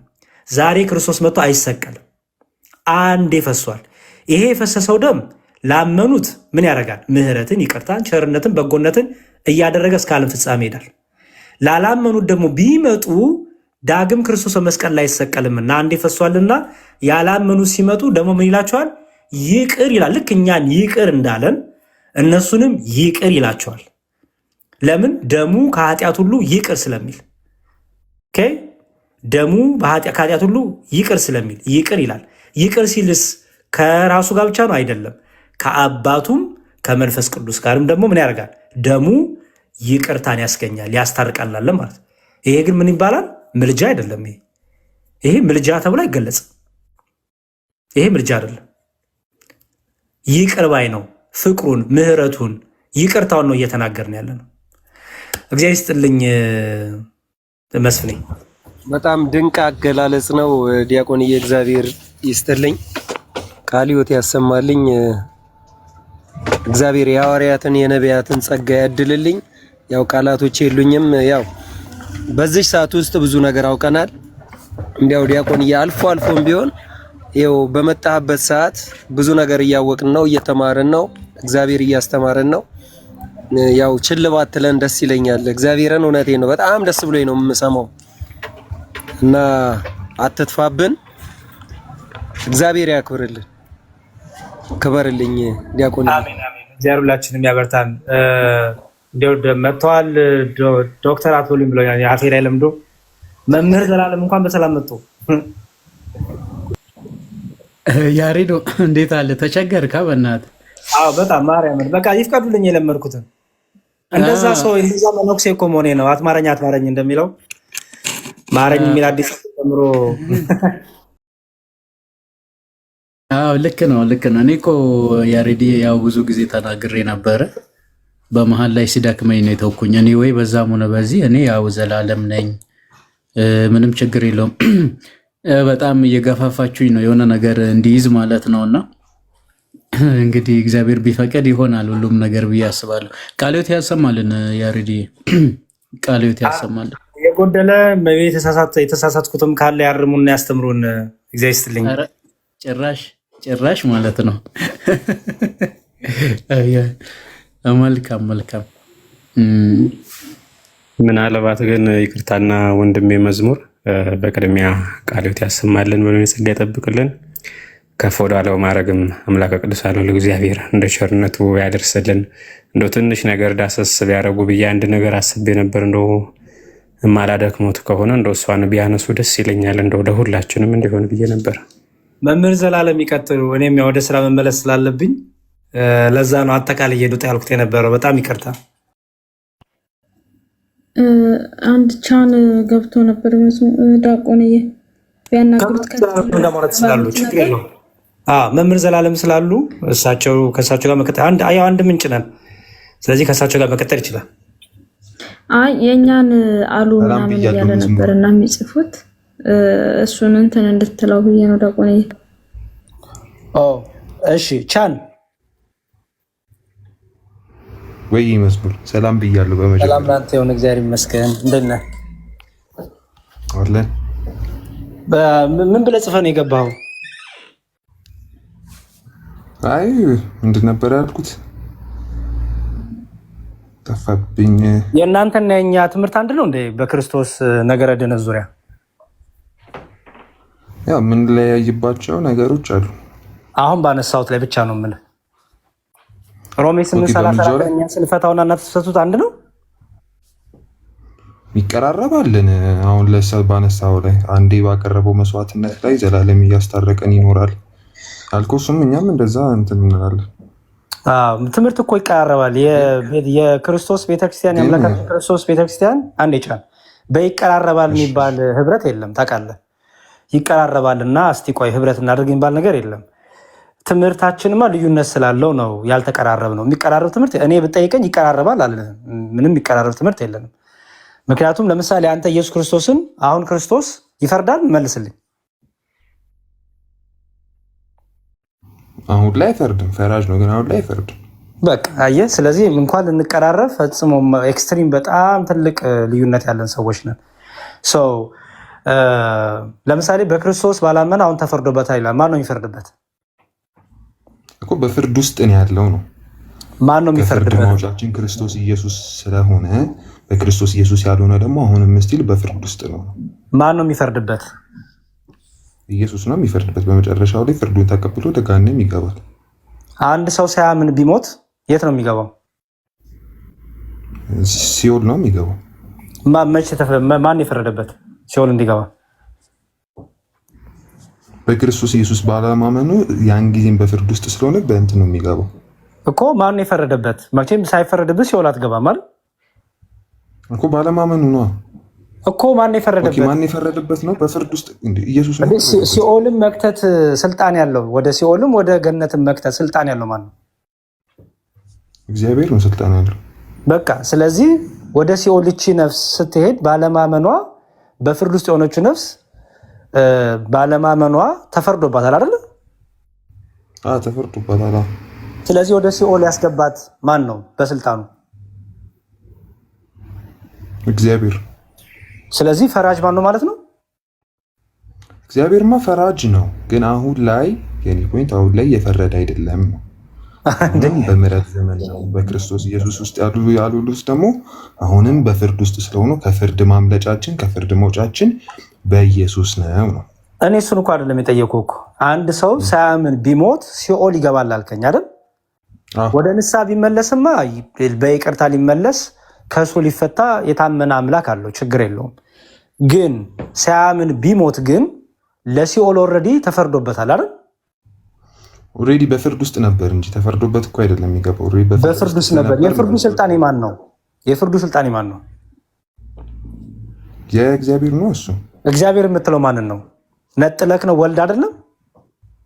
አይደለም እግዚአብሔር ስለ አብ ወልድ መንፈስ ቅዱስን እያልኩ ነው። በቃ ስለዚህ ያቺ ያላመነች ነፍስ ብታምን ይቅር ሊላት አብ ወልድ መንፈስ ቅዱስ የታመነ አምላክ ነው አይደል? ባታምን ደግሞ ልቧን አደንድና ደግሞ አልሰማም አልፈልግም ብላ ደግሞ እስከ መጨረሻው ልቧን ትዕቢተኛ ሆናች ነፍስ ብትሞት አብ ወልድ መንፈስ ቅዱስ ወደ ሲኦል ይከታታል ማለት ነው አይደል? ግን ፊዚካሊ ግን እንደዛ አይደለም። አሁን ለምሳሌ አንድ ሰው ሳያምን እና ቢሞት ወደዛ ሲሄድ በፍርድ ውስጥ ስላለ ወደ ሲኦል ይሄዳል እንጂ እግዚአብሔር አንተ ሂድ ወደ ሲኦል ብሎ ሳይሆን ኦልሬዲ በፍርድ ውስጥ ስላለ ወደ ፍርድ ይሄዳል ነው። ግን አሁን ኢየሱስ አሁን ላይ ፈራጅ ነው ስንለው አሁን ላይ ሰዎች ላይ በምድር ላይ ያሉትን እየፈረደ እንደዛ የሚል ሴንስ ስለሚሰጠው እንጂ በሰማይ ላይ ያሉትን አላመኑትን ይሄዳል በሚለው እኮ ነው። ሴንስ ሰጣል በሚል ፍራቻ ትምህርት አይመሰረትም። ትምህርት ነው የምናወራው። አንተ አሁን እኮ ችግር እየሆነባቸው ያለው እንደ ፕሮቴስታንት እንዲህ ሊሆን ይችላል የሚል ስፔኩሌሽን ጭንቅላታችሁ ስለሰራችሁ ነው። እንደኛ እርግጥ ብላችሁ አትናገሩም። አየህ፣ እኛ ለምሳሌ ኢየሱስ ክርስቶስ ፈራጅ ነው። አዎ ፈራጅ ነው። ለምን? በአባቱ ቀኝ ያለ ነው። ቀኝ የሚለው ስልጣንን፣ ፈራጅነትን፣ ኃይልን ያሳያል አይደለ? ግን አሁን ላይ በሰው ልጆች ላይ እየፈረደ አይደለም ነው። ፍርድ ማን ነው የሚፈርደው? አሁን በሰው ልጆች ላይ ማን ነው በሰው ልጆች ላይ የሚፈርደው? አሁን ባለማመናቸው ኦልሬዲ በፍርድ ውስጥ ናቸው ነው። እንትና በሰው ልጆች ላይ የሚፈርደው ማለት ነው። ለምሳሌ አሁን ላይ አንዴ ስማኝ። ለምሳሌ አሁን ላይ አንድ ሰው እግዚአብሔር ለምሳሌ አንድ ሰው በኃጢአት ሲመላለስ በበደል ሲመላለስ ሊፈርድበት ሊቀጣው አይችልም። እግዚአብሔር የሚቀጣቸው የሚፈርድባቸው ሰዎች የሉም እዚህ ምድር ላይ ያሉ። ታዲያ ስለማን? ስለ ሰው እኮ ነው የምናወራው። እንደዛ ማን ነው የሚፈርደው? አሁን ፈረደ ስትል መፍረድ የሚለውን ስልጣን ለማን ነው የምትናገረው? እኔ ለእግዚአብሔር ነው የምናገረው። አሁን እግዚአብሔር ስትል ደግሞ አብ ወልድ መንፈስ ቅዱስ አይደል? እንደዛ እያልኩ ነው። በጣም ጥሩ። ስለዚህ አብን ፈራጅ፣ ወልድን ፈራጅ፣ መንፈስ ቅዱስን ፈራጅ፣ አንድ ፈራጅ አለ። ግን አሁን ኢየሱስ አማላጅ አይደለም ፈራጅ ነው ሲባል ይህ አማላጅነቱን እየሻረ አሁን ላይ ያሉትን በፍርድ እየኮነነ በፍርድ ውስጥ ያሉትን እንደዚህ አይነት ነገር ነው የምለው። ውሸት አንተን ያልከው እሱን ይሄ ውሸት ነው። አየህ አሁን ይኸውልህ ቻን ይሄን ውጭ እናንተ ኢየሱስ ፈራጅ ነው ስትሉት አይደል እያላችሁ ነው። ስልጣኑን እየተናገርን አምላክነቱን እየተናገርን ከአብ ጋር ትክክል መሆኑን እየተናገርን ስልጣን የእርሱ እንደሆነ እየተናገርን ነፍስንም በሲኦል መክተትም ወደ ገነት መክተት የሱ ስልጣን እንደሆነ እየተናገርን ነው። እሺ ምንድነው? ካልተስማማ አልተስማማ አሁን በተናገርኩ ላይ ቅሬታ አለ? ግን የሆነ ወደ ገነምና ወደ ገነትና ወደ ገሃነም መግቢያው ክርስቶስ ኢየሱስ የሆኑት ወደ ገነት ይገባሉ፣ ያልሆኑት ደግሞ ወደ ገሃነም ይገባሉ። እያወጣው የሚከተው አባባላ አልገባኝም። ግን ልድገምልህ፣ ኢየሱስ ክርስቶስ ፈራጅ ነው አማላጅ አይደለም ስንል ምን እያልን መሰለ? ነፍስን ወደ ሲኦልም ወደ ገነትም መክተት የእሱ ስልጣን ነው። በሰው ነፍስና ስጋ ላይ ስጋችሁን የሚገላችሁን አትፍሩ እንዳለ ጌታ በነፍስና በስጋችን ላይ ስልጣን ያለው ፈጣሪያችን ስልጣን ያለው ገዥ የሆነ ኃይል ያለው አብ ወልድ መንፈስ ቅዱስ ነው፣ ኢየሱስ ክርስቶስ ነው እያልን ነው። አንድ ሁለተኛ ደግሞ ምን እያልን ነው?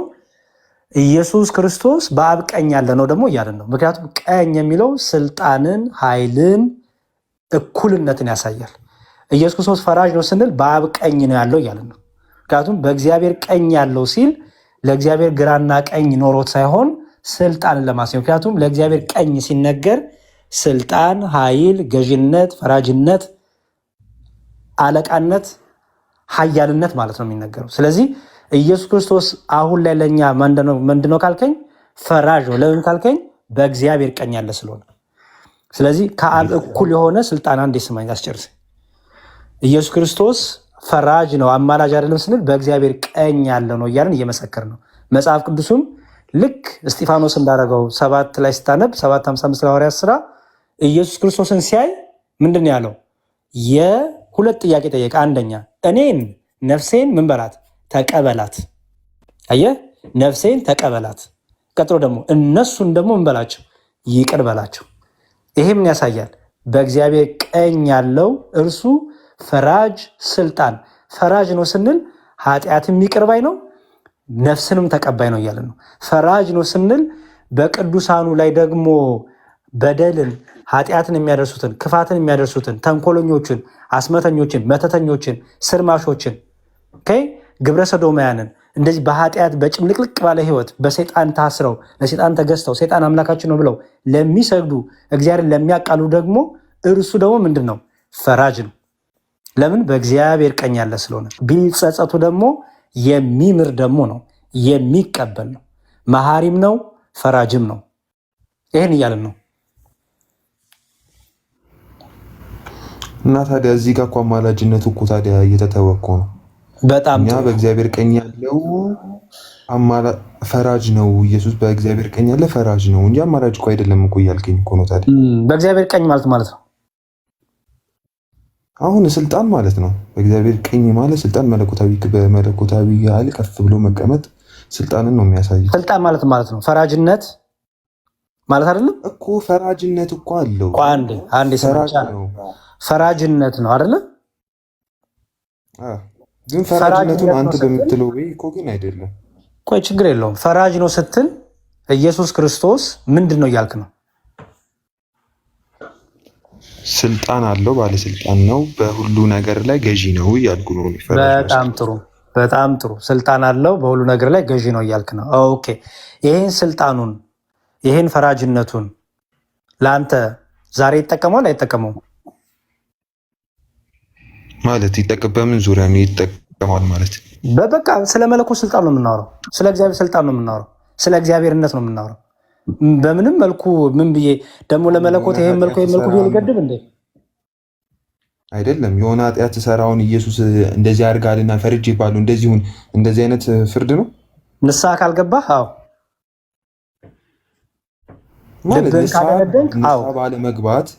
ንስሐ ባለመግባት ህይወት ውስጥማ በዛ ጸንቼ ከቆየው በመጨረሻ ላይ ይፈረድብኛል። ለምን? ከቃሉ ተላልፌያለሁ። አሁን ግን የሆነ ኃጢአትን ስሰራ ኢሚዲየትሊ ኢየሱስ አክሽን ይወስዳል እያልከኝ ነው? እንደዛ ነው አላልኩም። አንተ ነው ያልከው። እያልከኝ ነው። ለምን ትላለህ? ለምን ተዋሻለህ? አላልኩም።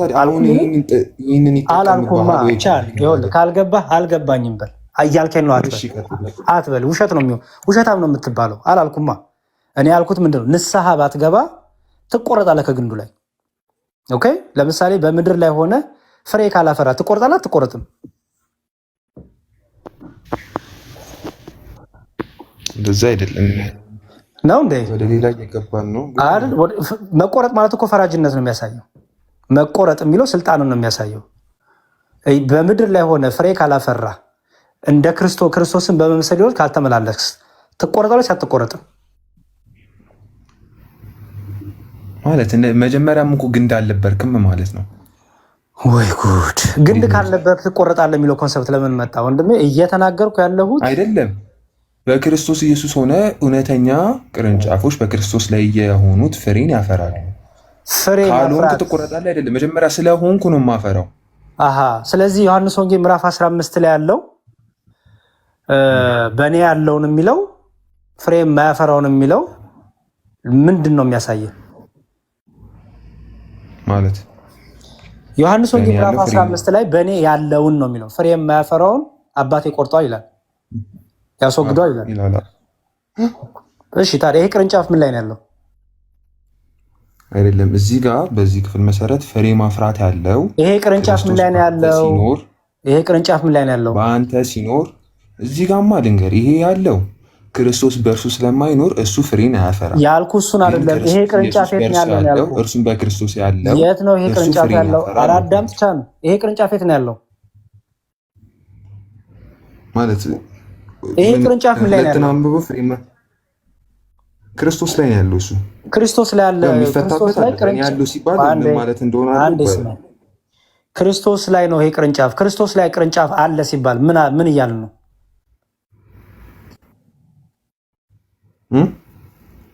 ክርስቶስ ላይ ነው ይሄ ቅርንጫፍ ሲባል ክርስቶስ ላይ ቅርንጫፍ ነው ሲባል ምንድን ነው እያለ ነው? በዚህ ክፍል ከሆነ ክርስቶስ በእርሱ ያልኖረ ሰው ነው እያልን ነው። እዚህ ክፍል ላይ የጠየቁ ጥያቄ ስማኝ። ክርስቶስ ላይ ቻን ከ13 አይጀምርም ከቁጥር 1 ነው የሚጀምረው አይደለም። እኔ አንድ ቁጥር ምዕራፍ 15 ቁጥር 1 ላይ ነው ያለሁት። ከ13 ላይ አይደለም ያለሁት። አስተውል። የሚጀምረው ከቁጥር 1 ነው የሚጀምረው። ከቁጥር 1 ነው የሚጀምረው። የዮሐንስ ወንጌል ምዕራፍ 15 ቁጥር 1 ነው እያወራሁ ያለሁት። የዮሐንስ ወንጌል ምዕራፍ 15 ቁጥር 1 ላይ በእኔ ያለውን ቅርንጫፍ ይላል። ቅርንጫፉ በክርስቶስ ነው ማለት ነው። በዚህ ክፍል ላይ ከሆነ ክርስቶስ በእርሱ የማይኖር እውነተኛ ያልሆነ ክርስቲያን ማለት ነው። የጠየቅኩ አሁንም እሱን አይደለም የጠየቅኩ። አንድ ቅርንጫፍ በክርስቶስ ላይ ነው ሲባል ምን ማለት ነው? እዚህ ክፍል ላይ ከሆነ እውነተኛ አማኝ ያልሆነ እውነተኛ እኔ እሱን አልጠየቅኩህም። የጠየቅኩ አንድ ቅርንጫፍ በክርስቶስ ላይ ነው ሲባል ምን ማለት ነው? ኦኬ ከዚህ ክፍል ከወጣ እዚህ ክፍል ላይ ቆመ የማታወረኝ ከሆነ ቻን ለመጨረሻ ነው ወንድሜ። በጣም ጊዜን አጣብቤ ነው። ስማኝ በጣም ብዙ ጊዜ በጣም እድሜ ያባከንክ ነው። ስለዚህ ስማኝ፣ የጠየቁ ጥያቄ አንድ ቅርንጫፍ በክርስቶስ ላይ ነው ሲባል ምን ማለት ነው? በቃ ይሄ መልስልኝ። አንተ በክርስቶስ ያለ ቅርንጫፍ ነው ወይስ አይደለም? እኔማ ነኝ። ምን ማለት ነው? ክርስቶስ ያለው ቅርንጫፍ ነኝ ምን ምንድን ነኝ እያልክ ነው? ከዚህ ክፍል ከወጣን የክርስቶስ አማኝ ነኝ እያልኩ ነው። ቻን እባክህ ለመጨረሻ ጊዜ እንደ ትልቅ ሰው ላናግርህ። ክፍሉን እርሳው። የጠየቁ ጥያቄ አሁን ጀነራል ላይ እርሳው፣ ችግር የለውም። ከዛ ወደ ክፍሉ ስለምንመጣ ማለት ነው። ይሄን ከመለስክልኝ በኋላ በክርስቶስ ላይ ቅርንጫፍ ነኝ ስትል ማለት ነው? በክርስቶስ ኢየሱስ አምናለሁ እያልኩ ነው። የዳንክ ነህ ማለት ነው? አምናለሁ፣ ድኛለሁ። ስለዚህ ወደ ቅርንጫፉ ለመጣበቅ የዳነ ሰው ነው እንጂ የሚጣበቀው ክርስቶስ ላይ ያለ ቅርንጫፍ የሚኮነው የዳነ ነው አይደለ? ያልዳነ አይደለም አይደል? ጀነራሊ ስፔሲፊክ ያለ እንዴ? ወደ ክርስቶስ ላይ ቅርንጫፍ ያልሆነ ሰው ይድናል ሲጀምር? አይሆንም። ስለዚህ ክርስቶስ ላይ ቅርንጫፉ ስላለ ለቅርንጫፉ ምን ሆኖለታል ማለት ነው? መዳን ሆኖለታል አይደል? ስለዚህ በክርስቶስ ላይ አንድ ቅርንጫፍ አለ ሲባል ድኗል ማለት ነው አይደል? ጀነራሊ ቃየ ነው ስ እሺ ስፔሲፊክሊ ምካት አልገባኝም። ምንድነው ጀነራሊ ስፔሲፊክሊ ኤውና እሺ ስፔሲፊክሊ በክርስቶስ ላይ ቅርንጫፍ እዚህ ክፍል ላይ ካየው ልክ አይደለም። እኔን ተወኝ ቻን እኔ አሁንም ገና ነኝ አልመጣሁም እሱ ጋር አንድ ቅርንጫፍ በክርስቶስ ላይ እሺ ካልመጣሽ ሳይሆን ድኗል ይባላል አይባልም? በጣም ጥሩ። ክርስቶስ ላይ ከሆነ ቅርንጫፉ ድኗል ወይስ አልዳነም? ምን አልከኝ? ቅርንጫፉ ክርስቶስ ላይ ነው ከተባለ ግንዱ ላይ ጣብቋ ከተባለ ድኗል አልዳነም?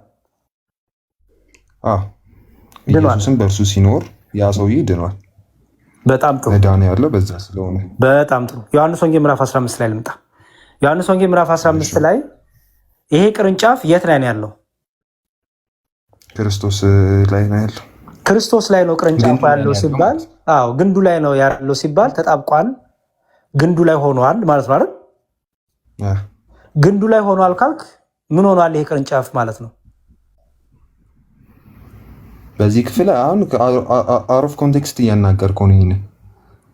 እሺ አሁንም ድጋሚ ነው የምጠይቀህ። ዮሐንስ ወንጌል ምዕራፍ 15 ላይ የቅርንጫፉ ከ13 እንጀምሮ ክፍል ቅርንጫፉ የት ነው የሚገኘው? ማለት ግንዱ ላይ ነው የሚገኘው። ግንዱ የተባለው ማን ነው?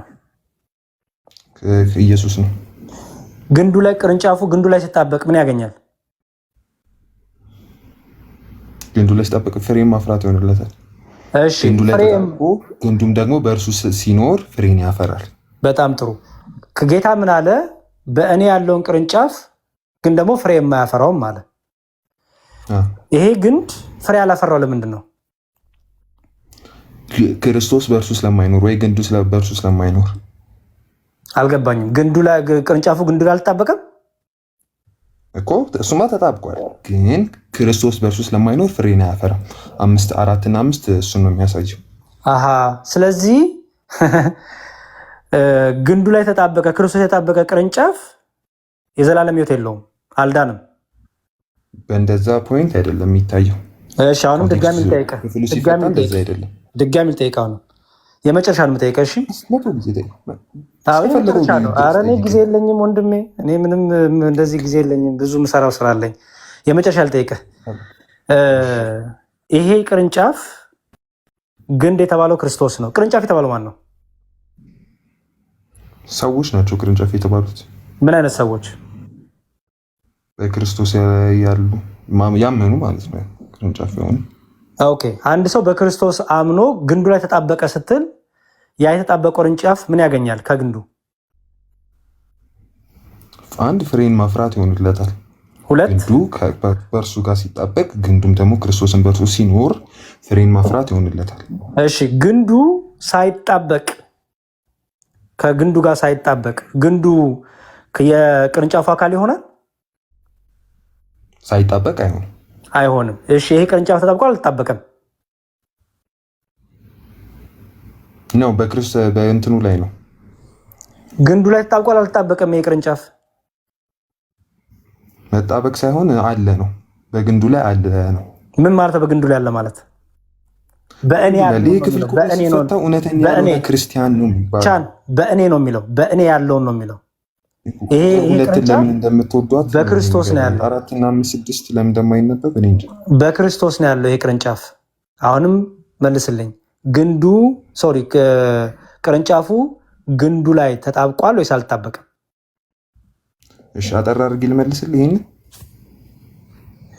እሺ አንተ በጣም ጊዜ አለ፣ በጣም ህይወት ላይ የምትቀልድበት የምትጫጭበት ጊዜ አለ በጣም እና በጣም እግዚአብሔር ይርዳህ። ለምን እንዴ እንደምትገባም እኔ ግራ ይገባኛል እውነቱን ለመናገር። ቃሉን እየካድክ ስለሆነ ቃሉን ደግሞ ከካድክ ምን ጥቅም አለው? ምንም ጥቅም የለውም። ቻን እኔ በየኦርቶዶክሳውያኑ ቤት አይሃለሁ። ፖይንቱ አልገባኝም እውነቱን ለመናገር። ምክንያቱም ቃሉን እየካድክ ምን እንደምትሰራ ኦርቶዶክሳውያን ቤት እኔ አይገባኝም። በጣም ብዙ ኦርቶዶክሳውያን ቤት አይሃለሁ። እኔ ዝም ብሎ በቃ ስግጥ ለማለት ከሆነ እንዴ ቤት ከፍተህ ስግጥ ማለት እኮ ትችላለህ እኮ። የሰውንም ያንተንም ጊዜ እድሜ ታባክናለህ፣ ጊዜ ታባክናለህ። እንዴት ሰው እንዴት ቃሉ ታማኝ አይሆንም? አትቀበለው፣ ግን ቃሉ እንዴት ታማኝ አትሆንም? እግዚአብሔር ይርዳ። በጣም ይቅርታ እንግዲህ በቃ ልውጣ። እኔ መስፍኔ ዲያቆን የእግዚአብሔር ያክብርልኝ። ያው ቻን እንደተባለው ነው፣ ያው አድሮ ቃሪያ ነው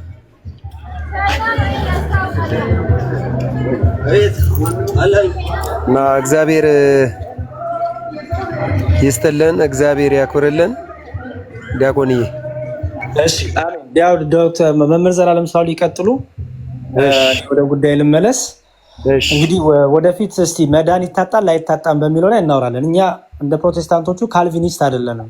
ፕሮቴስታንቶቹ በራሳቸው ግማሹ ወገን መዳን ይታጣል ፍሬ ካላፈራን መዳን ይታጣል ብለው ያምናሉ፣ ግማሹ ደግሞ አያምኑም። ስለዚህ እኛ ግን ከሁለቱም የጠራንን እና እኛ መዳን ይታጣል፣ መዳናችን እስከ መጨረሻው ካላጸና ነው መዳናችን እናጠዋለን። ፍሬ ማፍራት ፍሬ እንድናፈራ መንፈስ ቅዱስ ይረዳናል። ፍሬ ለማፍራት ግን የኛ ፈቃደኝነት የኛ ነፃ ፈቃድ አለ። ማንም እነሆ በደጅ ቆመ በር አንኳኳለሁ ማንም ቢከፍተኝ ወደ እሱ እገባለሁ ነው የሚለው። ወደ እሱ እገባለሁ፣ ነፃ ፈቃድ አለ። ስለዚህ ፍሬ ማፍራት አሁን በክርስቶስ ላይ ነን ያለነው። ቅርንጫፎች ነን፣ ግንዱ ላይ ተጣብቀናል። የህይወት ግንድ ኢየሱስ ክርስቶስ ነው። የህይወት ግንድ ኢየሱስ ክርስቶስ ተጣብቀን ሳለ ከኛ ምን ይጠበቃል? የስጋ ፍሬ ሳይሆን መንፈሳዊ ፍሬ ይጠበቃል። መንፈሳዊ ፍሬ ካላፈራ እንቆረጣለን። አትቆረጡም ካለ ይሄ ቃቃ ጨዋታ ነው። እንደዛ ብሎ ነገር የለም። የሚቀለድበት የምናሾፍበት ክርስቶስ የለንም። ክርስቶስን በመምሰል ህይወት አንድ ክርስቲያን መመላለስ አለበት። ትጉ መሆን አለበት። ሰነፍ መሆን የለበትም። ዳተኛ መሆን የለበትም። ተስፋው እስኪፈጸም ድረስ ዳተኝነትን ትተን በርቱ ነው የሚለው። በክርስቶስ ያመኑ ሰዎች እስከ መጨረሻው መጽናት አለባቸው። ዝም ብለህ ድናሃል መዳንን አታጣውም አትቆረጥም ምናምን፣ ይሄ የሰነፍ ትምህርት ነው። ላለመበርታት ኦኬ፣ መንፈሳዊ ፍሬ ላለማፍራት እንደፈለግኩን ትድናለህ ወደሚል ከንቱ አስተሳሰብና ይሄ በዚህ በውጭ ልክ በአሜሪካና በሌላ ውጭ ሀገሮች እንዳሉ አይነት ክፉ የሆነ ትምህርት ብዙዎቹ ግብረ ሰዶማውያን እንድናለን የሚል ክፉ ትምህርት ውስጥ የከተተ እንደፈለግን ዋናው እናምናለን ችግር የለውም ሌላው ምንም እንትን የለውም ዋናው በክርስቶስ አመናችን ነው ምንም ኃጢአት ብንሰራም ችግር የለውም ወደሚል የሰይጣናዊ ትምህርት ስንፍና ትምህርት ይወስዳል። እኛ ግን ሐዋርያቱ እንዳስተማሩን ምን ብለን እናምናለን? እስከ መጨረሻ የጸና ቢኖር እርሱ ይድናል። እስከ መጨረሻ የጸና ቢኖር እርሱ ይድናል። ቅዱስ ጳውሎስ እንዳለው ነው እያንዳንዳችሁ መዳናችሁን ፈጽሙ ይላል። ስለዚህ መዳንን እንፈጽማለን።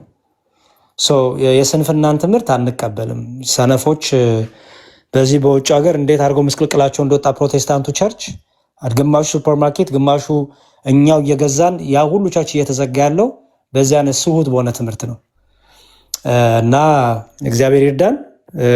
መምህር ዘላለም ይቀጥሉ። አመሰግናለሁ ሁላችሁንም። እሺ ያሬዶ እግዚአብሔር በነገር ሁሉ ይጠብቅ ይርዳ። መልካም የስራ ጊዜ ይሆነልህ። ቃለ ሕይወት ያሰማልን። የሐዋርያትን የመምህራንን በረከት ያደለልን። እናመሰግናለን። እኔ ግን ለዘመናት የቆየህልህ መጨረሻ ላይ ወደዚህ እየወሰደ እንደሆነ ገብቶኛልና ትክክል ግን ሊሆን አይችልም። እንደዚህ አይነት ነገር እልህ ነው። በነገራችን ላይ መስፍኔ አሁን በጣም እየተከራከርክ ስትመጣ ክርክር ራሱ መንፈሳዊ ነገር ሳይሆን ስጋዊ ስለሆነ ኦኬ፣ የስጋ ፍቃድን የሚያደርጉ ሰዎች ደግሞ እልህ አስጨራሽ የሆነ ክርክርን ይከራከራሉ። ጸሐፍት ፈሪሳውያን እንኳን ሳይቀርቁ ከክርስቶስ ጋር ይከራከሩ ነበር። ኦኬ፣ ድንጋይ ወስዶ እኮ ለመውገር ሞክሯል ሁለት ጊዜ። የሚገርማቸው ነገር በተለይ እዚህ ዮሐንስ ወንጌል ምዕራፍ 10 ላይ ምን የሚል ቃል አለ? ኢየሱስ ክርስቶስ ይኸውልህ እኔና አብ አንድ ነን ባለ ጊዜ ይላል ሊወግሩት ደግሞ ድንጋይን አነሱ ይላል። የሚገርማችሁ ነገር ደግሞ ለሁለተኛ ጊዜ በፊትም ሞክሮ ስለነበረ ማለት ነው እስከ መውገር ይሄዳሉ። የእስጢፋኖስን ሰማዕትነት ብትመለከቱ እንደውም ጥርሳቸውን ምንድነው ነክሶ አይናቸውን ጨፍኖ ሄዱበት ነው የሚለው። አይምሮን ይነጥቃል ክርክር። በነገራችን ላይ አሁን ዮሐንስ 15 በጣም ግልጽ የሆነ አማርኛ የሚችል ሰው ሁሉ ሊረዳው የሚችል በእኔ ያለው ማለት በክርስቶስ ያለ ማለት አንድ ሰው ሳይድን በክርስቶስ መሆን አይችልም። አንድ ሰው ክርስቲያን ሳይሆን በክርስቶስ መሆን አይችልም። በእምነት በርነት በምስጢራት በኩል የቤተ ክርስቲያን አባል የክርስቶስ አካል ካልሆነ በእኔ መባል አይችልም። አያችሁ፣ እኔ በእርሱ እርሱም በእኔ ይሆናል የሚለው ዮሐንስ ወንጌል ምዕራፍ 6 ይሄ እኮ ነው። ስለዚህ በክርስቶስ ሆኖ አንድ ሰው ፍሬ የማያፈራ ከሆነ ይቆረጣል ነው። በቃ እኮ ይሄ ግልጽ አማርኛ እኮ ነው። ለምንድን ነው አንዴዚህ የምንወስደው? ኦኬ። ስለዚህ ፍሬ ላለማፍራት የዘጋ አይምሮ ይዘን ፍሬ አፍሩ የሚለውን የመጽሐፍ ቅዱስ ክፍልን የምንበርስ የምንቃወም ከሆነ አደገኛ ነው። በነገራችን ላይ የእግዚአብሔርን ቃል መቃወም ኦኬ፣ ቃሉን አለመቀበል ብቻ እንዳይመስል፣ ንባቡን አለመቀበል እንዳይመስላችሁ፣ ሐሳቡን ነው ዲስቶርት ነው የሚያደርጉት በነገራችን ላይ ኦኬ። ከዛ የተነሳ እስከ መቼ ድረስ መጽሐፍ ቅዱስን እንደዚህ ዲስቶርት እያደረጋችሁ እንደምትቀጥሉ እኔ አላውቅም። ይሄ ግልጽ ነው በነገራችን ላይ ዮሐንስ 15 ግልጽ የሆነ የመጽሐፍ ቅዱስ ክፍል ነው። አሁንም እንናገራለን። የሚሰማ ጆሮ ያለው መስማትን ይስማ። በክርስቶስ ቤዛነት አንድ ሰው ከዳነ በኋላ ድህነቱን ካልጠበቀ ፍሬ የማያፈራ ከሆነ ይቆረጣል። በቃ ይህንን ማወቅ አለባችሁ። ግን ብቻችንን አይደለንም። ደግሞ መረዳት ያለባችሁ ነገር መንፈስ ቅዱስ ከኛ ጋር አለ። ጸጋ እግዚአብሔር ከኛ ጋር አለ። ፊልጵስዩስ 2:12 ላይ እንደተቀመጠ በመፍራትና በመንቀጥቀጥ የራሳችሁ መዳን ፈጽሙ ካለ በኋላ በጎ ነገርን ይላል መሻትንም መፈለግንም በእናንተ የሚሰራ እግዚአብሔር ነውና ይላል። ተመልከቱ። ስለዚህ እኛና እግዚአብሔር ምን እንላለን ማለት ነው? አብረን ለህይወት እንሰራለን ማለት ነው። አብረን ለህይወት እንሰራለን። ኦኬ። የሚሞግት ሰው ካለ ገብቶ መሞገት ነው እንጂ ኮሜንት ላይ ኔጌቲቭ ነገር ምናምን መጻፉ አስፈላጊ አይደለም። እኔ እንደዚህ ነገር መቅረት አለበት። ግን አንዳንድ ጊዜ ሳትፈልጉ ሆት ትሆናላችሁ። ግልጽ የሆነ የመጽሐፍ ቅዱስን ክፍል ሰው ሲክድ በጣም አስቸጋሪ ስለሆነ ነውና ለነበረን ጊዜ የአምላካችን ስም የተመሰገነ ይሁን። መስፍኔ አለ እንደ ሌላ ፕሮቴስታንት እዚህ ውስጥ መምህር እንኳን ደህና መጡ ብያለሁኝ።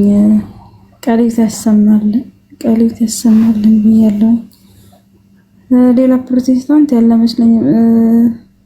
ሰላም ለኪ እንዴት አሉ? እንኳን ደህና መጡ ብያለሁኝ። መምህር ጠፍተዋል። ዛሬ እንኳን በሰላም መጡ ብያለሁኝ። እንዴት ነው? አቢራ እንኳን ደህና መጣ ብያለሁኝ። ፕሮቴስታንቶች ከስር አንዳንድ ቁጥር ጻፉ። ሰላም እንዴት ናችሁ? ደህና ናችሁ ወይ? ሰላም ብያለሁ ለሁላችሁ። እንግዲህ መምህራት ሁሉም ብያለሁ። በዚህ ዓመት እንኳን ተውን። ዶክተርዬ፣ መስፍን፣ ሁላችሁም ከላይ ያላችሁ ከታችም ራሄል፣ ሁላችሁ እንግዲህ ስም ያልጠራውም እንኳን ተገናኘን። ይኸው ለስራ ጉዳይ ወደ ክፍለ ሀገር ተጠርቼ ነበርና ዛሬ ለእረፍት የመጣሁት አጋጣሚ ሆኖ እና እንቀጥላለን አብረን። ያው ሰው ካለ ይግባ። በዚህ እረፍት ቀን እንግዲህ አብረን እንሆናለን። እንኳን ተገናኘን። ደህና ነህ? እሺ። ሰላም ለኪ ኤፍሬም፣ ሁሉ መልካም? መስከን ተጠፋፋን አይደል? ተጠፋፋን፣ ጠፋን። መጥፋት ጥሩ ነው። ብቅ እንላለን። ለስራ ጉዳይ እንጂ ለዛ ነው ክፍለ ሀገር። እስቲ አስተናግዱ። እንግዲህ ሰው መጥቷል መሰለኝ። ኦቦ መስፍኔ አለ ያው እዚህ። ኧረ መምህር እርሱ ካሉማ ተቆጣጠሩ ቤቱን እንጂ ተቆጣጠሩ። ደስ ይላል እንዴ! ተመችቶኛል። እኔ ራሴ በጣም የሆነሽ ከነገ ወዲያ ፈተና ምናምን ነገር ነበረችኝ። እንደው የተወሰነ ጊዜ ለመቆየት ያክል ነው አድራ። እሺ ኤኒዌይ በእኛ ቤተክርስቲያን ውስጥ ያው እንደምታውቁት አማላጆች ቅዱሳን ናቸው። ግን አሁን ስለ ቅዱሳን ምልጃ ሲነሳ ሰዎች ስለ ክርስቶስ ኢየሱስ ማንሳት የለባቸውም በነገር ላይ መስፍኔ፣ ምክንያቱም የተለያየ በጣም የተራራቀ ስለሆነ ማለት ነው። የቅዱሳን ምልጃ ሌላ፣ የክርስቶስ ቤዛነት፣ የክርስቶስ አዳኝነት፣ የክርስቶስ አስታራቅነት ሌላ፣ የማይገናኙ የማይነጻጸሩ ነው በነገራችን ላይ። ኦኬ። እነዚህ ያማልዳሉ የምንላቸው ቅዱሳን ራሱ ድህነትን ያገኙት በክርስቶስ ቤዛነት ነው። ኦኬ። በክርስቶስ ቤዛ ፍጹም ሰው ፍጹም አምላክ አንድ የሆነው ማለት ነውና እርሱም ራሱን ለሁሉ ቤዛ ይሰጠ። ይህም በገዛ ዘመኑ ምስክርነቱ ነበር ብሎ ይናገራል። የሚገርማችሁ ነገር እና እሱ ራሱ ስለ ቤዛነት ይናገር ነበረ በስጋ ወራት ማለት ነው። እኛ የቅዱሳን ምልጃ ስንል ግን ምን ማለት ነው? ምልጃ መሰረታዊ ትርጉሙ ምንድን ነው? አንዱ ስለሌላው መለመን፣ አንዱ ስለሌላው መጸለይ ማለት ነው። ስለሌላ የሚደረግ ልመና፣ ስለሌላ የሚቀርብ ጸሎት ማለት እርሱ ምልጃ ይባላል። ይሄ የመጽሐፍ ቅዱስ መዝገበ ቃላት ላይ እኮ አለ እኮ። ኢቭን ምልጃ በሶስት መንገድ እኮ መተንተን ይቻላል። ለምሳሌ አማላጅ፣ አማላጅነት፣ ምልጃ የሚባሉትን በሶስት ማየት ይቻላል። ምልጃ ማለት በእግዚአብሔር ፊት የተወደደ ጸሎት ማለት ነው። ወይንም ቅድም እንደነገርኳችሁ አንዱ ስለሌላው ምን የሚያደርግ ልመና፣ ስለሌላ የሚቀርብ ጸሎት ማለት ነው። አማላጅነት ግን ፕሮሰሱ ነው። አማላጅነት ፕሮሰሱ ነው። ለምኖ ማስታረቅ ሊሆን ይችላል። የተራራቁትን ማቅረብ፣ ማቀራረብ፣ ማስማማት ሊሆን ይችላል አማላጅነት። ኦኬ ኢትስ ኤ ፕሮሰስ። ኦኬ ሌላ ደግሞ አማላጅ ነው። አማላጅ የሚለምነው አካል ነው። ለምሳሌ እኛ በእግዚአብሔር ፊት ለመቅረብ አሁን እኔ በእግዚአብሔር ፊት ለመቅረብ ግብሬ የሚከለክለኝ ከሆነ ወይም ደግሞ እስኪ ጀነራሊ ላድርግ፣ ግብራችን የማይፈቅድልን ከሆነ በእኛ ፋንታ የሚቆምልን ወይም ደግሞ የሚለምንልን ሰው ያስፈልገናል ማለት ነው። ያ አማላጅ ይባላል። አማላጅነት ደግሞ ፕሮሰሱ ነው። ምልጃ ደግሞ ጸሎት፣ ልመና ማለት ነው። ተመልከቱ። ይሄ ደግሞ በእግዚአብሔር ፊት የተወደደ ነው። አንደኛ ጢሞቴዎስ ምዕራፍ 2 ላይ ከቁጥር 1 ጀምራችሁ ስታነቡ በጭምትነት ዝግ ብለን ምንኖር እኛ ይላል ስለ ሀገር፣ ልክ ቤተክርስቲያናችን እንደምታደርገው ስለ ሀገር፣ ስለ ወገን፣ ስለ ሕዝብ፣ ስለ መኳንንት ኦኬ ጸሎት፣ ልመና እና ምልጃ ከሁሉ በፊት ኦኬ እንዲቀርብ እመክራለሁ። ሁሉ እንዲድኑና እርሱ ወደ ማወቅ በሚደርሱ በእግዚአብሔር ፊት የተወደደ ነው ይላል። የተወደደን ነገር መጥቶ ይከለክላሉ ወገኖቻችን ማለት ነው። ከዛ እኔም እኮ አማልዳለሁ ይላሉ ጠበቅ ተደርጎ ሲያዙ ማለት ነው። ለሱ ሲሆን ምልጃ ትክክል ነው። ለሌላ ሰው ደግሞ ሲሆን ምልጃ እንቅፋት ሆኖ ይታያል መጽሐፍ ቅዱስ ላይ እነሱ እንደሚሉት ማለት ነው። በመጽሐፍ ቅዱስ እንደሚሉት ግን እንደዛ አይደለም የቅዱሳን ምልጃ። እና ማዕከሉ ደግሞ ምንድን ነው ከተባለ ፍቅር ነው። ምልጃ እኮ ፍቅር ነው። እኔ ከሌ እንድድንልኝ ብዬ ስናገር እኮ ለእሱ ያለኝን ፍቅር እኮ የክርስትና ባህሪ ፍቅር ነው በነገራችን። ኦኬ በመጽሐፍ ቅዱስ ብታዩ እነ ሙሴ እኔን ከሕይወት መጽሐፍ ደምስሰኝ ይሉ ነበረ። እነ ጳውሎስ እኔ የተረገምኩ እነርሱ እንዲድኑ እጸልያለሁ ይል ነበር ጳውሎስ ሮሜ ላይ እንደምታዩት ማለት ነው። እስራኤላውያን ክርስቶስ በስጋ የተገለጠባት ሕዝብ እነሱ ድኖ ጳውሎስ መረገምን ይሻ ነበር። የሚገርማችሁ ነገር በጣም የሚገርም ነው። ኦኬ እና ይሄ ማለት ነው። ሁለተኛ ደግሞ የቤተክርስቲያን ባህሪ ነው። በነገራችን ላይ የቤተክርስቲያን ባህሪ ቤተክርስቲያን ማለት ክርስቶስ ራስ የሆነላት አካሉ ናት። ኦኬ በክርስቶስ ራስነት ላይ ያለች አካሉ ናት። እኛ ደግሞ ብልቶች ነን። አንድ ብልት ደግሞ ስለሌላው ብልት ይገደዋል። ይህ አካል በሞትም የሚወገድ አይደለም። ብንሞትም ከክርስቶስ ግንድነት ላይ አንቆረጥም። በነገራችን ላይ ምናልባት ቅድም እንደተባለው ፍሬ የማናፈራ ከሆነ ኃጢአት ሰርተን ንስሐ የማንገባ ከሆነ የማንናዘዝ ከሆነ የልጁ የክርስቶስ ኢየሱስ ደም ኦኬ ከኃጢአት ሁሉ ካላጠበን ማለት አለማጠብ መነሻው ምንድን ነው? ንስሐ አለመግባት ነው። ንስሐ የገባን እንደሆነ ግን እርሱ በእውነትም የታመነ ጻድቅ እውነተኛ አምላክ ተመልከቱ። እና እንደዛ ከሆነ ነው እንጂ ከሞት ይሄንን አካል ይሄንን ብልት የሚቆርጥ አይደለም። በነገራችን ላይ ክርስቶስ ሞትን እኮ ድል አድርጎ ተነስቷል እኮ። ኦኬ ሞትን ድል አድርጎ የተነሳ ከእግሩ በታች የረገጠ ሞት ወይ መውጋ ወዴት አለ፣ ሲኦል ወይ ድል መንሳትሽ ወዴት አለ የሚባል በአዋጅ የተዘመረ መዝሙር እኮ አለ። ኦኬ ስለዚህ አንዱ ስለሌላ መጸለይ ግድ ነው። በዚህ ጸሎት ግን የጻድቅ ሰው ጸሎት ከኃጢው ጸሎት እጅግ የተሻለ ነው። አሁን ጳውሎስ ስለኛ ሲጸልይ በነገራችን ላይ እኛ ፍጹማን እንድንሆን በቆሮንቶስ መልእክቱ ላይ ምን ይላል መሰላችሁ? እናንተ ፍጹማን ትሆኑ ዘንድ እኛ ስለ እናንተ እንጸልያለን ይላል። አያችሁ፣ እኛ ፍጹማን እንሆን ዘንድ ማለት ነው። ከዛ ይቀጥልና ስለ ራሱ ደግሞ ምን ይላል? ወንጌልን መስበክ እንዲቻለን እግዚአብሔር ከክፉ ሁሉ እንዲጠብቀን ስለኛ ጸልዩ ደግሞ ብሎ ይናገራል። እኛ ስለነሱ እንጸልይና እነሱ ስለኛ ሲጸልዩ ራሱ ተመልከቱ እንዴት ውጤቱ የተለያየ እንደሆነ ማለት ነው። እግዚአብሔር ከኃጢአተኛ ይልቅ የጻድቅን ሰው ጸሎት ነው የሚቀበለው።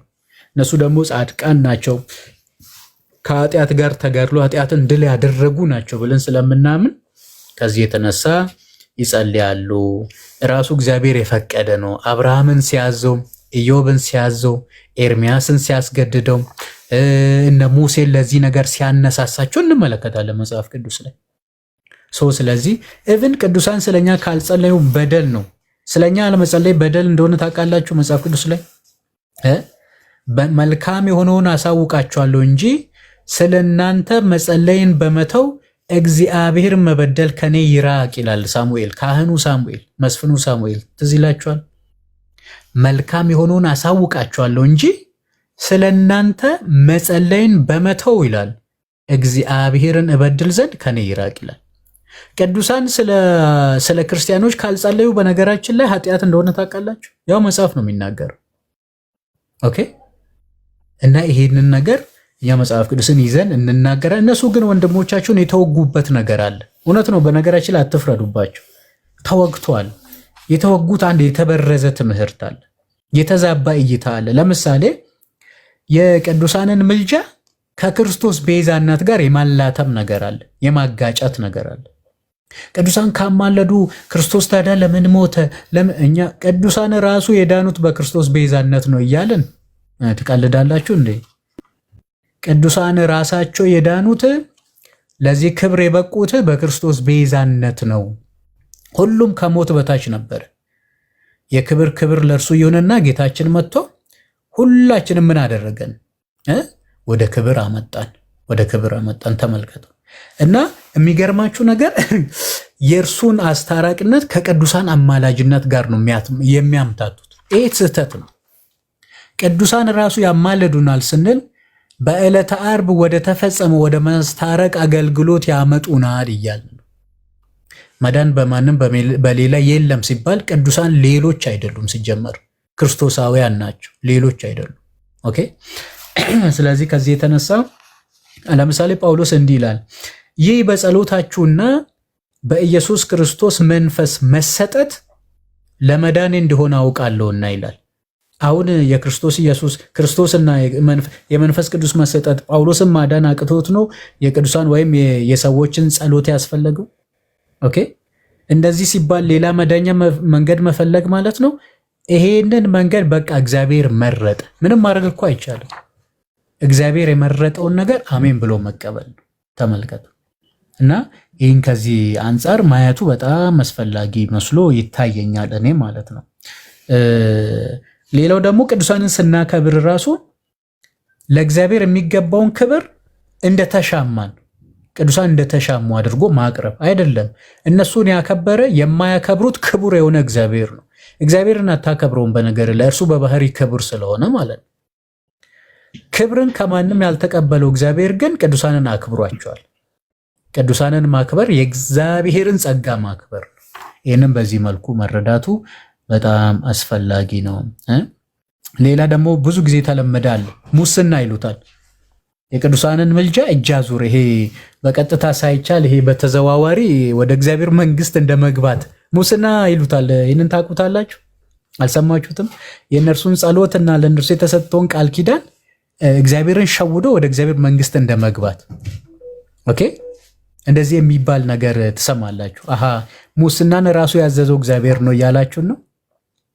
ይሄንን መንገድ መጀመሪያውኑ የፈለገው እግዚአብሔር ነው። መጽሐፈ ኢዮብ ምዕራፍ 42ን አላነበባችሁም እንደ? ሂዱ ወደ ባሬ ወደ ኢዮብ። ፊት ለፊት እኮ ጓደኞቹን እያናገራቸው ነው። እነ ኤልፋዝን፣ እነ ሶፎርን፣ እነ በልዳዶስን ማለት ነው። ኦኬ። በነገራችን ላይ እኔ ወረቀት ስላለኝ ነው። በነገር ይሄንን የምናገረው ነገር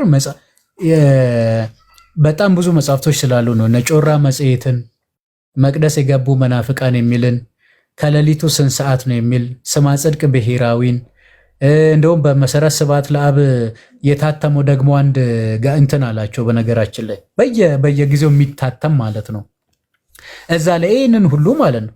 ኢቭን ኢየሱስ ክርስቶስ በነገራችን ላይ ህይወታችን ራሱ የተረዳው ወደኛ ህይወት ገብቶ ከተለማመደ በኋላ ነው ብሎ ከፍጡራን እንደ አንዱ እንደሚቆጥሩት ታውቃላችሁ።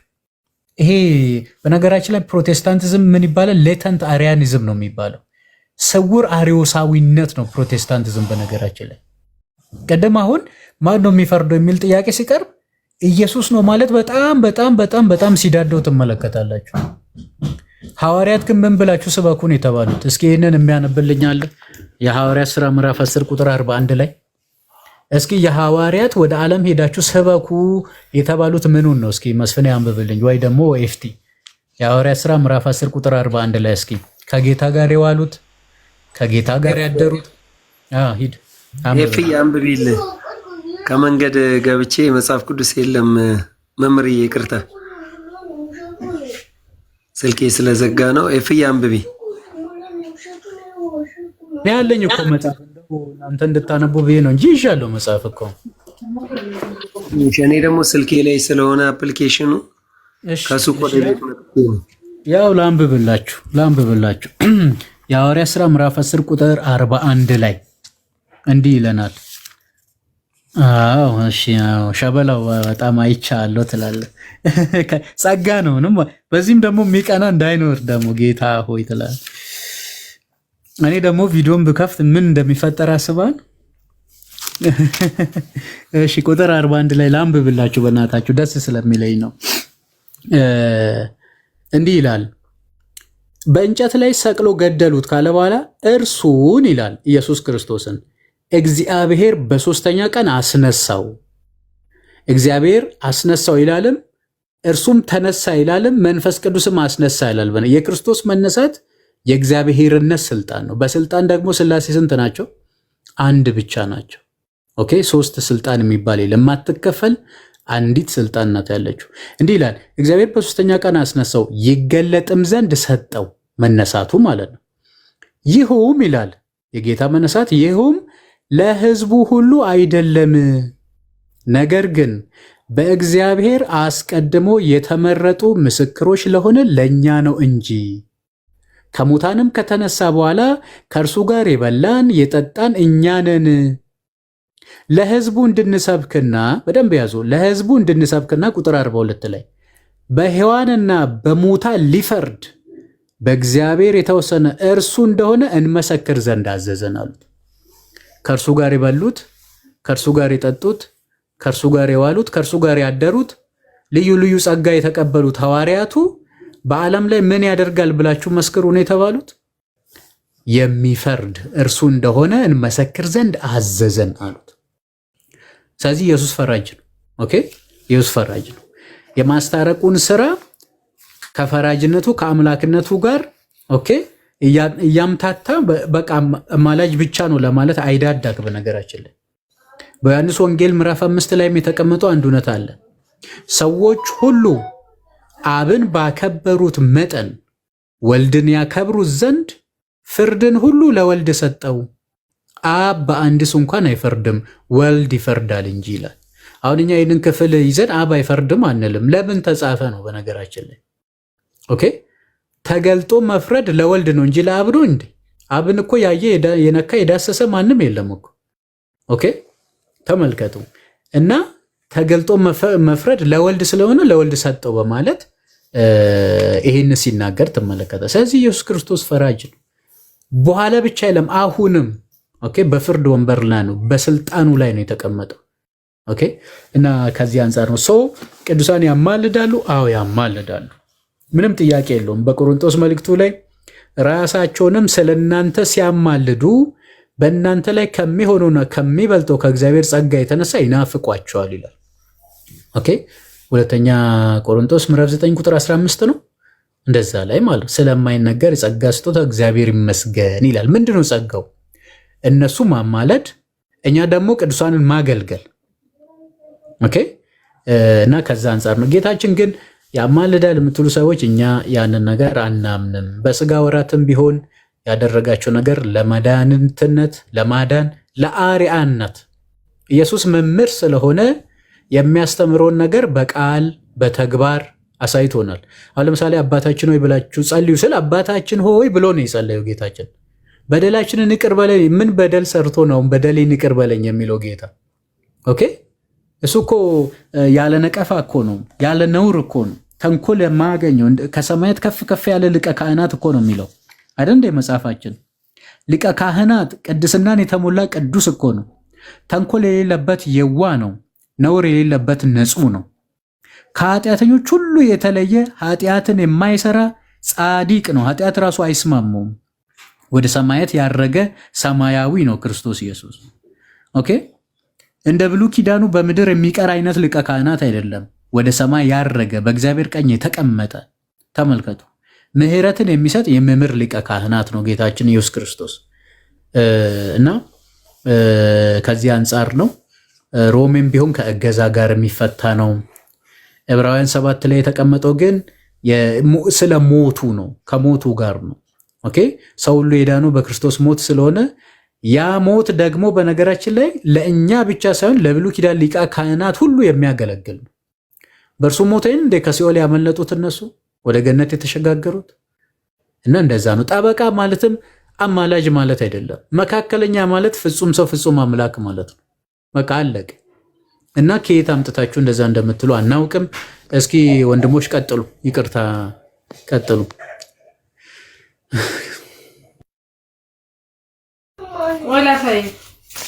አይ ብዙ ነገር ያው ከመዳንም ተነስተው መምርዬ በጣም ብዙ ነገር ጭብጥ ያለው ነገር ነው የተነገረው። አንዳንድ ጊዜ ከሚያደርቁን እንደዚህ አይነት ትምህርት ይሻለናል። አሁን አንዳንዶቹ ገብተው መማር አይሉት፣ መጠየቅ አይሉት፣ አለመረዳት አይሉት፣ መጽሐፍ ቅዱስን መካድ አይሉት፣ ከኦርቶዶክስ ጋር የብሽሽቅ ቃላት ብቻ ቀስረው አይምሯቸውን አሳምነው ይገቡና ለተማሪው እንቅፋት ነው የሚሆኑ እና እንደዚህ በቃ በእርጋታ የምንማረው ነገር በአጠቃላይ በጣም ደስ ይለኛል። እኔ በራሴ ደስ ይለኛል፣ እደሰትበታለሁ። እና ሰላም ለኪዬ እንኳን በሰላም መጡ። ቅድም ትራንስፖርት ላይ ሆኜ ነው እና ያው ሲመጡ ሰላምታዎትን ሰምቻለሁ። እንኳን ተገናኘን፣ በሰላም እንኳን አገናኘን። አሜን አሜን። አዎ ስራ እንደቆዩ ምናምንም ሲያወሩ ነበረ ሰምቻለሁ። አዎ አጋጣሚ አሁን ሪቻ ምናምን ተብሎ እንትን መጣሁ እንጂ እረፍት መጣሁ እንጂ ስራ ላይ ነው ያለሁት እና ቶሎ ጨርሼ የምመጣ ይሆናል አይታወቅም። እና ቃልቤትን ያሰማልን፣ ቃልቤትን ያሰማልን መምህርዬ። ብዙ ተምረናል፣ ብዙ ተምረናልና ግን አንድ በጣም ትልቁ ችግር የፕሮቴስታንቱ ትልቁ ችግር ጌታ እኮ ተናግሮታልና እንዳይረዱ የሚያደርጋቸው ነገር በተለይ ደግሞ ቃሉ ወደ ራሳቸው እንዲመጣ እነሱ ወደ ቃል እንዲመጡ ሳይሆን ቃሉ እንደ ራሳቸው ፍላጎት እንዲሆን ዘንድ በጣም ይጥራሉ። ይህ ማለት እኮ እንደዛ አይደለም። አንተ እንደምታስበው ምናምን አይደለም። ያ ሁሉ ተጥሮ ብዙ ተለፍቶ ቶሎ ማይገባቸው አንድ ምክንያት ብዬ የማስበው ጌታችን ኢየሱስ ክርስቶስ ያስተማሩት ትምህርት አለ። እኔ ለኃጢአተኞች ነው እንጂ የመጣሁት ለጻድቃን የመጣሁ አይምሰላችሁ፣ ለጻድቃን አልመጣሁም አለ። እንግዲህ ጻድቃን የተባሉ እነ ኖህ እና አብርሃም የዳኑት በክርስቶስ ነው። አዳም ወደ ገነት የገባው በክርስቶስ ነው። ነቢያትም ወደ ገነት የገቡት በክርስቶስ ነው። ጻድቃን የተባሉ ሁሉ ታዲያ ለምንድነው ለጻድቃን አልመጣሁም ለኃጥአን የመጣሁት ያለው ቢባል በዛ ሰዓት ፈሪሳውያን ምን ብለው ጠየቁት? አንተ እንዴት ከአመንዝራዎች ጋር ከኃጢአተኞች ጋር ትበላለህ ትጠጣለህ? ለምን ከነሱ ጋር ትሆናለህ ነው ጥያቄ እንትን ያደረጉት ማለት ነው። ፈሪሳውያን ማለት ራሳቸውን ልብሳቸውን ንጹህ አድርገው አለባበሳቸውን ልዩ አድርገው ራሳቸውን ከፍከፍ የሚያደርጉ ናቸው። በቃ ከማንም በላይ ነን፣ እኛንን ጻድቃን፣ እኛንን ቅዱሳን ብለው የሚያስቡ ናቸው። ታስታውሱ እንደሆነ አንድ ቃል አለ። አንድ ቀራጭ ሰውና አንድ ፈሪሳዊ ሰው ለጸሎት ሲቆሙ ያ ፈሪሳዊ ሰው ምንድን ነው ያለው? በሳምንት 2 ጊዜ ይጾማለሁ እያለ ራሱን ጻድቅ አድርጎ ቆጥሮ እዛ እንደዚህ እንደ ቀራጩ ሰው ስላላደረከኝ አመሰግናለሁ ነው ያለው። ራሱን ከፍ አድርጎ ሌላውን ዝቅ አድርጎ ማለት። ያ ኃጢአተኛ ማን ነው? ያ ቀራጩ ሰው ግን ምን ነበር ያደረገው? ራሱ እንኳ ከፍ አድርጎ ወደ ሰማይ ማየት አልደፈረም። ኃጢአቱን እያሰበ አዝኖ ይቅርታን ነው የጠየቀው። እግዚአብሔር ይቅር ይለው ዘንድ ጠየቀ። ራሱን ዝቅ አደረገ። ከነዚህ ከሁለቱ ማን ነው ጸሎት ተሰምቶለት የተመለሰው? ያ ማን? ያ ቀራጩ ሰው ነበር ጸሎት የተሰማለት። ኦኬ። ስለዚህ ምን ልላችሁ ፈልጌ ነው መሰላችሁ? ፕሮቴስታንት አስተሳሰባቸው ራሳቸውን ጻድቅ አድርገው ቆጥረዋል። ቅዱሳንን ይባላል እርስ በራሳችሁ። ቲክቶክ ላይም ካያችሁ ቅዱሳን እንዴት ናችሁ? ደህና ናችሁ? ቅዱሳን ታብታብ አድርጉ። ምልጃ ሲባል እኔም እኮ ቅዱስ ነኝ እኔም እኮ አማልዳለሁ ይላል። ምን አድርጓል? ራሱን ጻድቅ አድርጎ ቆጥሯል። ስለዚህ ራሱን ከማንም በላይ ስላደረገ ራሱ ከጻድቃን ከቅዱሳን ጋር እኩል አድርጎ ስለቆጠረ ሊገባው ከባድ ነው። በቃ ቃሉ ሊገባው ከባድ ነው። በቃ ቃሉን ራሱ የበላይ አድርጎ ማለት ቃሉ በቃ እኔ ያውቅበታለሁ ነው። ሊማር አይደለም የሚመጣው። በቃ አስተምራለሁ፣ እኔ ነኝ፣ እኔ ጸጋ አለኝ፣ እንትን አለኝ የበላይ ሆኖ ስለሚመጣ እንዴት ይመላ? እንዴት ይዳን? እንዴት እውቀት ይጨምርለት? እንዴት ወደ ድህነት ይምጣ? ድኛለሁ ብሏል። በቃ ከዚህ በኋላ ድህነት የለም እያለን ጻድቅ ነኝ፣ ድህነት አለኝ፣ በቃ ድኛለሁ፣ ምንም አያስፈልገኝም እኔ እሱ። ስለዚህ እኔ ለማን ነው የመጣሁት ነው ያለው? ለኃጥአን ነው እንጂ የመጣሁት ለጻድቃን አልመጣሁም አለ። ለኃጥአን ነው የመጣሁት ማለት ራሱን ዝቅዝቅ ለሚያደርግ ሰው፣ እንደ በደለኛ ለሚቆጥር ሰው፣ ምሕረትን ለሚፈልግ ሰው እገለጥለታለሁ፣ ቃሉን እገልጽለታለሁ፣ የኔ ቃል እገልጽለታለሁ። ራሱን ከፍ ለሚያደርግ ሰውሳ እንዴት ይገለጽለታል? አንዴ ተመልቷል፣ በቃ አንዴ ራሱን ከፍ አድርጓል። ስለዚህ ከፕሮቴስታንቶች እያየን ያለ ነገር ይሄን ነው። በቃ ራሳችሁን ከፍ ማድረግ ብትል አንተ እንዳሰብኩ አይደለም፣ አንተ እንደምትለው አይደለም። ለዲያቆን ምን ነበር ሲለው የነበረ? አይ እሱ እኮ አንተ እንደምታስበው እኮ አይደለም፣ አንተ እንደምትለው እኮ አይደለም። በቃ እሱ የበላይ ነዋ። ቃሉን በርብ አድርጎ ይቀዋል። በቃ ራሱን ጻድቅ አድርጎ ራሱን ከፍ አድርጎ ቆጥሯል። ስለዚህ እነሱን ለማስረዳት በጣም ከባድ ነው። ግን ምንድነው እኛ ተስፋ አንቆርጥም። ምክንያቱም የሚያስተምር እግዚአብሔር ነው እንጂ እኛ አይደለንም። እግዚአብሔር በጥበቡ ይመልሳቸዋል ብለን ተስፋ አድርገን እንጥራለን። እግዚአብሔር ጠቢብ ነው፣ ምንም አይሳነው። አንድ ቀን ሊመለሱ ይችላሉ። ግን ከዚህ ማማ ከፍ ካላችሁበት ማማ ካልወረዳችሁ በስተቀር ልትድኑ አትችሉም። ራሱን ከፍ የሚያደርግ ዝቅ ይላል። ራሱን ዝቅ የሚያደርግ ደግሞ ከፍ ይላል ቃሉ አይደል? እናንተ ዝቅ ካላላችሁ በስተቀር ከፍ ማለት አትችሉም። ከፍ ስላላችሁ ደግሞ ምንድነው ተዋርዳችኋል ማለት። ስለዚህ ከዚህ አንጻር እንረዳው። ፕሮቴስታንት የገባ ካለ መወያየት እንችላለን። ያው አንዳንድ ጊዜ ትምህርት ብቻ ሲሆን እንትን ያደርጋልና ሰው ያው እንደ ሰው ደግሞ እንትን ማድረግ ያስፈልጋል። ዋናው ቃሉ ነው። ቃሉ ደግሞ እግዚአብሔር ያስተምረናል።